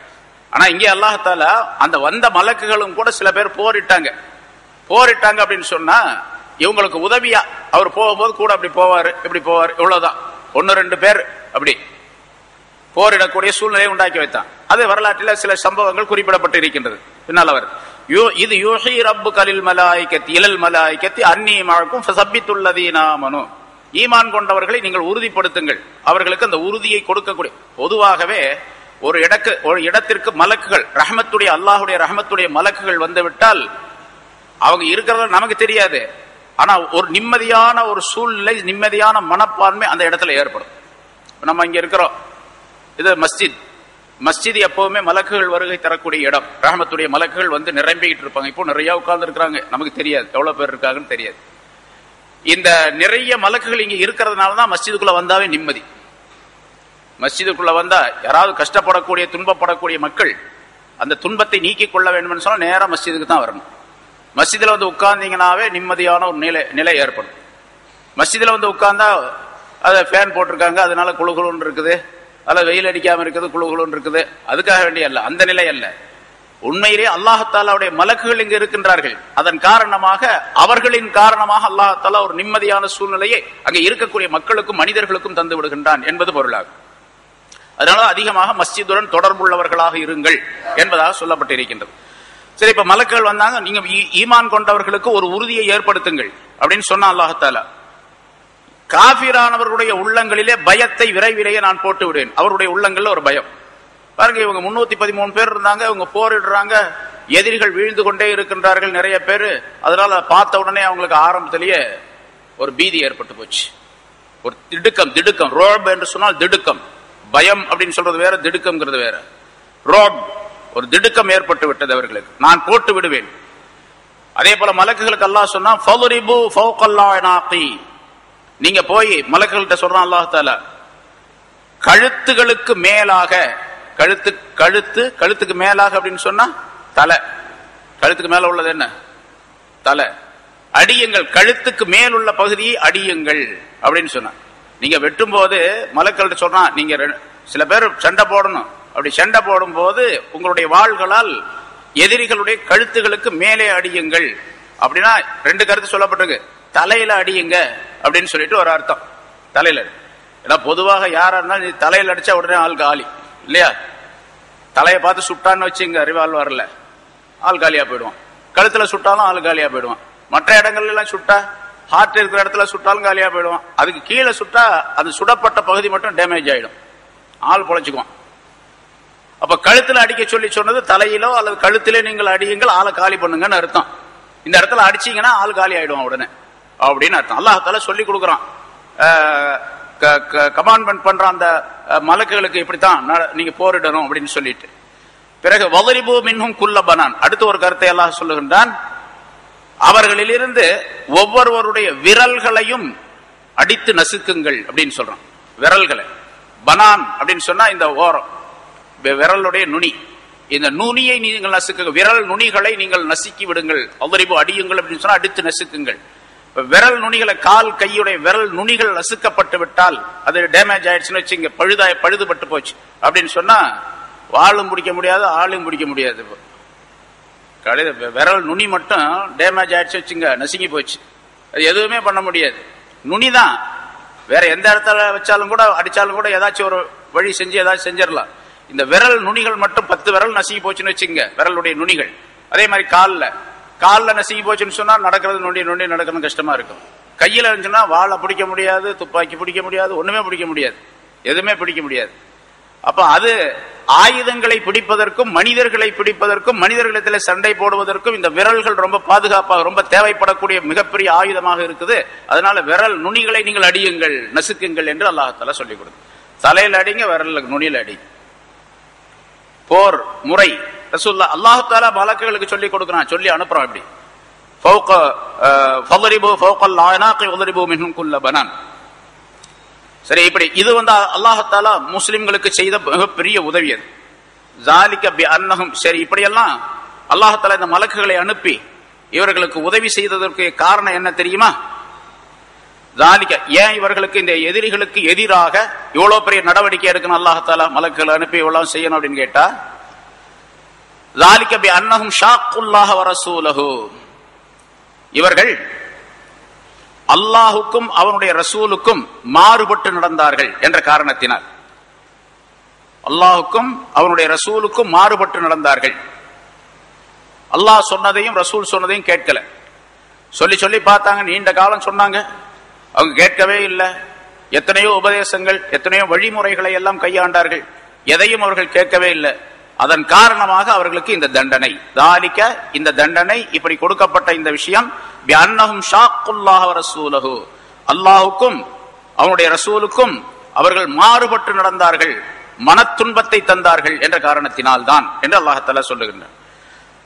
அதை சொல்லிட்டு பொதுவாக ஒரு சட்டத்தை சொல்லுகின்றான் அல்லாஹ், வமை யுஷாகில்லாஹ வ ரசூலஹு, எவர் ஒருவர் அல்லாஹுக்கும் அவனுடைய ரசூலுக்கும் தூதருக்கும் மாறுபட்டு நடக்கின்றாரோ ஃபைன்னல்லாஹ ஷதீதுல் இகாப், நிச்சயமாக அல்லாஹ் தஆலா கடுமையான வேதனை செய்யக்கூடியவன் என்பதை புரிந்து கொள்ள வேண்டும். பொதுவாக அவர்களுக்கு முதலாவதா குறிப்பாக அல்லாஹ் தஆலா சொன்னான், அவங்களுக்கு ஏன் இந்த தண்டனை கொடுக்கப்பட்டது, என்ன நிலை ஏற்பட்டதுங்க? மிகப்பெரிய வலிமை கொண்டவர்கள் என்பதாக சொல்லப்பட்டவர்கள் எல்லாம் அந்த போர்க்களத்தில் மிக சாதாரணமாக மிக கேவலமாக கொல்லப்பட்டார்கள் இல்லையா? அபு ஜஹல், உத்பா, உமையா, வலீது இப்படி போன்ற மிகப்பெரிய தலைவர்கள், தங்களை யாரும் அசைக்க முடியாது, எந்த சக்தியும் எங்களை வீழ்த்த முடியாது என்று இருமாப்பு கொண்டிருந்தவர்கள் அவர்கள் எல்லாம். அரபு நாட்டிலேயே அல்ல, உலகத்திலேயே எங்களை போல தலைவர்கள் யாரும் கிடையாது அப்படின்னு சொல்லிட்டு இருந்தவங்க மட்டுமல்ல, எங்களுக்கு தலைவராக யாரும் இருக்க முடியாது உலகத்திலே அப்படின்னு சொன்னாங்க. நாங்க தான் தலைவர்கள். அதனாலதான் பாருங்க, அரபு நாட்டு சுத்தி உள்ள நாடுகள்ல நீங்க வரலாற்றுல பாத்தீங்கன்னு சொன்னா, பல நாடுகள்ல ஒரு ஊர் அப்படின்னு சொன்னா ஒரு மக்கள் குழு இருக்கும். அந்த மக்கள் குழுவுக்கு ஒருவர் தலைவராக இருப்பாரு. அந்த தலைவர் மக்களுடைய குறைகளை கேட்டு அந்த குறைகளை தீர்க்கிறது, நன்மைகள் செய்யறது, குறைகளை தீர்க்கிறது, இப்படிப்பட்ட அந்த பஞ்சாயத்து செய்யறது, இது மாதிரி வேலைகள்லாம் செஞ்சுட்டு இருப்பாரு. என்ன இவங்களுக்கு யாரும் தலைவராக இருக்க வரவே இல்லை. அபூ ஜஹல் அப்படிங்கிறவங்க கூட தன்னை தலைவன் என்பதாக சொல்லிக் கொண்டானே தவிர அவனை யாரும் தலைவராக ஏற்படுத்தவில்லை. யாரும் தலைவர், ஒவ்வொருவரும் தன்னை தலைவராக நினைத்துக் கொண்டிருந்தார்கள் அங்க. அதனால எந்த ஒரு நல்ல செயல்பாடுகளும் மக்கள் ஆலோசனை செய்து செய்யப்படக்கூடிய சூழ்நிலையில அவங்க என்னென்ன நினைக்கிறாங்களோ அதையெல்லாம் செயல்படுத்திக் கொண்டிருந்தார்கள் அவர். அப்படிப்பட்ட ஒரு சூழ்நிலை. அதனால அப்படிப்பட்ட மிகப்பெரிய வம்பர்களாக இருந்த, மிகப்பெரிய தீய குணங்கள் படைத்த, அகம்பாவம் படைத்த அந்த மக்களை எல்லாம் அல்லாஹ் தஆலா மிக சாதாரணமாக இருக்கக்கூடிய முஸ்லிம்களுடைய கையால் அல்லாஹ் தஆலா அவர்களை எல்லாம் அழித்தார். ஒரு 70 நபர்கள் கொல்லப்பட்டார்கள் அந்த போர்க்களத்திலே அப்படிங்கிற வரலாறு சொல்லப்பட்டு இருக்கின்றது. அது காரணம் என்ன தெரியுமா? அல்லாஹ்வுக்கும் ரசூலுக்கும் அவர்கள் மாறு செய்த காரணத்தினால் என்று அல்லாஹ் தஆலா சொல்லிவிட்டு, பொதுவாக அதே சட்டத்தை நமக்கும் அல்லாஹ் தஆலா சொல்லி காட்டுகிறான். கியாமத் நாள் வரைக்கும் வரக்கூடிய எல்லா மக்களுக்கும் அது உரியது. அல்லாஹ்வுக்கும் ரசூலுக்கும் யார் மாறு செய்கின்றார்களோ, கட்டுப்படாமல் இருக்கின்றார்களோ, அவர்களுக்கெல்லாம் அல்லாஹ் தஆலா கடுமையான தண்டனை உண்டாக்குவார். வெளி தோற்றத்துல பார்த்தா நீங்க நல்லா இருக்கிற மாதிரி தெரியும். ஆனா அல்லாஹ் ரசூலுக்கு மாற்றம் செய்தோம் என்று சொன்னால் அது கடுமையான தண்டனையை உண்டாக்கிவிடும். அது சில நேரங்கள் நமக்கு மத்தியில நம்ம பார்க்கிறோம். இப்போ இந்த காலத்துல பார்க்கிறோம், சில நேரங்களில் தண்டனைகள் வருது. ஆனா அதை பற்றி கவலைப்படுவதே கிடையாது. அந்த தண்டனையை படிப்பினையாக நாம் எடுத்துக்கொள்வதே கிடையாது. சுனாமி வந்துச்சு, யாராவது அதை படிப்பினையாக எடுத்துக்கொண்டோமா? வேடிக்கையாகத்தான் பார்த்துக்கிட்டு இருக்கிறோம். அடுத்து எப்போ சொல்றாங்க சில பேர், சில வாலிபர்கள் சொல்றது, இந்த சுனாமி வருது, அடிக்கடி நம்ம ஊருக்குள்ள வரமாட்டேங்குது அப்படின்னு சொல்றோம். நிலநடுக்கம் அங்க ஏற்பட்டு போச்சு. இது வரைக்கும் 400 தடவை 500 தடவை ஏற்பட்டிருக்கு சுமத்ரா பகுதியில் அப்படின்னு சொல்றோம். அந்த டிசம்பர் 26க்கு பிறகு 400-500 தடவை ஏற்பட்டிருக்குது. நம்ம ஊர்ல 2-3 தடவை தான் வந்துச்சு, ஒரு 3 தடவை வந்தா நல்லா இருக்குமே அப்படிங்கிறோம்.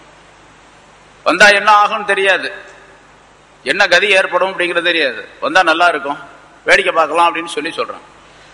சரி, இது மாதிரி வேடிக்கை பார்க்கக்கூடிய சூழ்நிலை இருந்து கொண்டிருக்கிறது. அல்லாஹ் ரசூலுக்கு மாறு செய்கின்றோம், அல்லாஹ் ரசூலுடைய கட்டளையை புறம் தள்ளிவிட்டோம் என்ற நிலைகள் எல்லாம் ஏற்படுவதே கிடையாது. கடுமையான தண்டனை. அதான் அல்லாஹ் தஆலா எப்படி சொல்றான் பாருங்க, ஒமை யுஷாக்கில்லாஹ வ ரசூலஹு, எவர் ஒருவர் அல்லாஹுக்கும் அவனுடைய ரசூலுக்கும் மாறு செய்கின்றாரோ அவருக்கு கடுமையான தண்டனையை நான் கொடுப்பேன், அவங்களை வேதனை செய்வேன் அப்படின்லாம் சொல்லல. அல்லாஹ் தஆலா தன்னுடைய மாறுபட்டு நடக்கக்கூடியவர்களிடத்துல எப்படி நடந்து கொள்வான் என்ற முறையை அல்லாஹ் தஆலா சொல்லி, ஃபைன்னல்லாஹ் ஷதீதுல் இகாப், நிச்சயமாக அல்லாஹ் தஆலா வேதனை செய்வதில் கடுமையானவன், கடுமையாக வேதனை செய்யக்கூடியவன் என்பதை மட்டும் சொல்லி முடித்துக் கொள்கின்றான். நம்ம சாதாரணமா சொல்றோமா இல்லையா, இந்த மாதிரி என்கிட்ட இந்த மாதிரி வேலையெல்லாம் வச்சுக்காத, வாலாட்டுறதெல்லாம் வச்சுக்காத, அப்புறம் என்னுடைய வேலையை நான் காட்டிடுவேன் அப்படின்னு சொன்னா இவர் என்ன வேலை காட்டுவாரு அப்படிங்கிறது பின்னால்தான் தெரியும். அவர் வாலாட்டார்னா இவர் என்ன வேலை காட்டுவார் அப்படிங்கிறது பின்னால தெரியும். அதுபோல அல்லாஹ் தஆலா அல்லாஹ்வுக்கும் ரசூலுக்கும் மாறுபட்டு நடந்தால் நான் கடுமையான தண்டனையை கொடுக்கக்கூடியவன் அப்படிங்கறத மட்டும் புரிஞ்சுங்க அப்படின்னு சொல்றான் அல்லாஹ். ஸாலிகும் ஃபஸூகூஹு வ அன்ன லில் காஃபிரின அஸாபன் நார். அந்த போர்க்களத்திலே இப்படி கொல்லப்பட்டார்கள், 70 பேர் கொல்லப்பட்டார்கள், 70 பேர் கைது செய்யப்பட்டார்கள். மிக பரிதாபத்திற்குரிய நிலையாக இருந்தது. பெரும் தலைவர்கள் எல்லாம் கொல்லப்பட்டார்கள். அதே போன்று சில தலைவர்கள் கைது செய்யப்பட்டு முஸ்லிம்களுக்கு முன்னால கூனி குறுகி போய் நின்றார்கள். எந்த முஸ்லிம்களை ரொம்ப வலிமை குறைந்தவர்கள், பலவீனமானவர்கள் என்பதாக நினைத்துக் கொண்டு மக்காவில் இருக்கும் போது தண்டனை கொடுத்தார்களோ, வேதனை செய்தார்களோ, பிலால் ரலியல்லாஹு தஆலா அன்ஹு போன்றவர்கள் எல்லாம் அவர்களுக்கு முன்னால கைது செய்யப்பட்டு அவங்க நிக்கிறாங்க, கைதிகளா நிக்கிறாங்க. ஜாலிக்கும் ஃபஸூகு. இன்னைக்கு பார்க்கிறோம் நம்ம ஈராக்ல நடந்தது. சதாம் ஹுசைன் எப்படி இருந்தார்? இப்ப அமெரிக்க படைகளுக்கு முன்னால கூனி குறுகி போய் நிற்கிறார். அன்னைக்கு பேப்பர்ல எல்லாரும் பார்த்திருப்பீங்க. கோர்ட்டுக்கு வந்தாரு. அங்க விசாரணை நடந்துகிட்டு இருக்கு. விசாரணை நடந்து வெளியே போகும்போது அந்த கூட்டத்தில் இருந்த ஒரு ஆள் வந்து குத்துனா சர்ற மாதிரியா குத்து விட்டுருக்கான். இவரும் குத்து விட்டுருக்காரு, அவனும் குத்து விட்டுருக்கான். கடைசியில கட்டி புரண்டு 2 பேரும் அவனை பிடிச்சி இழுத்துட்டு போயிட்டாங்க. அவன் மேல சதாம் மேல அவ்வளவு ஆத்திரம் அந்த ஆளுக்கு, நின்றுகிட்டு இருந்த ஆளுக்கு. பார்த்துக்கிட்டே இருந்திருக்கிறான். போய் வேகமா போய் ஒரு குத்து விட ஆரம்பிச்சிட்டான் அப்படின்னு சொல்லி பேப்பர்ல போட்டிருக்கிறாங்க. அது பல விதமா போட்டிருந்தாங்க பேப்பர்ல. சரி, இப்ப அந்த மாதிரி ஒரு சூழ்நிலை ஏன் தெரியுமா? அல்லாஹ்வுக்கு ரசூலுக்கு மாறுபட்டு நடந்த காரணத்தினால். எப்படி நடந்தார், எப்படி இருந்தார் அப்படிங்கிறது வேற விஷயம், நிறைய இருக்குது. எவ்வளவு இப்படி நடந்து கொண்டிருந்தார் அப்படிங்கிறது நம்ம வந்து அதிலிருந்து படிப்பினை பெற வேண்டும். அவரை குற்றம் சொல்லுவது என்பது மட்டுமல்ல, நாம் அதற்கு அந்த நிலையை கண்டு பரிதாபப்பட வேண்டும். அதே நேரத்தில் நாம் படிப்பினை பெறக்கூடியவர்களாக ஆகிவிட வேண்டும். இந்த கொலை செய்யப்படுவதும் கைது செய்யப்பட்ட இந்த நிலைகள் எல்லாம் அதை நீங்கள் சுவைத்து பாருங்கள். அல்லாஹ் தஆலா நேரடியாக அந்த காபிர்களுக்கு சொல்லுகின்றான், இதையெல்லாம் நீங்கள் சுவைத்து பாருங்கள். இது உலகத்தில் ஏற்பட்ட தண்டனை. கைது செய்யப்பட்டது, போர்க்களத்திலே கொல்லப்பட்டது, கடுமையான தண்டனை உலகத்தில். அது அதே மாதிரி இவர்கள் ஆகிரத்துக்கு போன பின்னால மறுமையில அவர்களுக்கு சரி இங்கதான் தண்டனை கொடுத்தோம்னா அங்க வந்து இவங்களுக்கு நல்ல நிலை ஏற்படுமா? அங்க இதை விட கடுமையான தண்டனை. வஅன்னலில் காஃபிரின அஸாபன்னார். காபிர்களுக்கு நரகத்தின் வேதனை இருக்கின்றது ஆகிரத்தில். முதல்ல சொல்லப்பட்டது உலகத்தில தண்டனை, இப்பொழுது ஆகிரத்திலும் தண்டனை. பாருங்க, 2 உலகத்திலும் மிகப்பெரிய நஷ்டம் உள்ளவர்களாக ஆகிவிட்டார்கள். என்ன சொல்ல போனா இந்த உலகத்தினுடைய தண்டனை மிக மிக லேசானது, மிக எளிதானது. ஆகிரத்து தண்டனை மிக கடுமையானது, நிரந்தரமானது. நிரந்தரமானது. எப்பொழுதுமே அந்த தண்டனையிலிருந்து அவர்கள் மீள முடியாது, நரகத்திலிருந்து வெளியாக முடியாது. அப்படி நரகத்திற்குரிய தண்டனையும் அவர்களுக்கு உண்டு என்பதாக அல்லாஹ் தஆலா குறிப்பிடுகின்றார். இதே அல்லாஹ் தஆலா வேறொரு கருத்தையும் சொல்லி காட்டுகின்றார். இன்னொரு கருத்தும் அதற்குள்ளே அடங்கி இருக்கின்றது. இப்ப முஸ்லிம்கள் பலர் அங்கே பத்ர் போர்க்களத்திலே 16 பேர் ஷஹீதாக்கப்பட்டார்கள். 14 பேர் ஷஹீதாக்கப்பட்டார்கள்.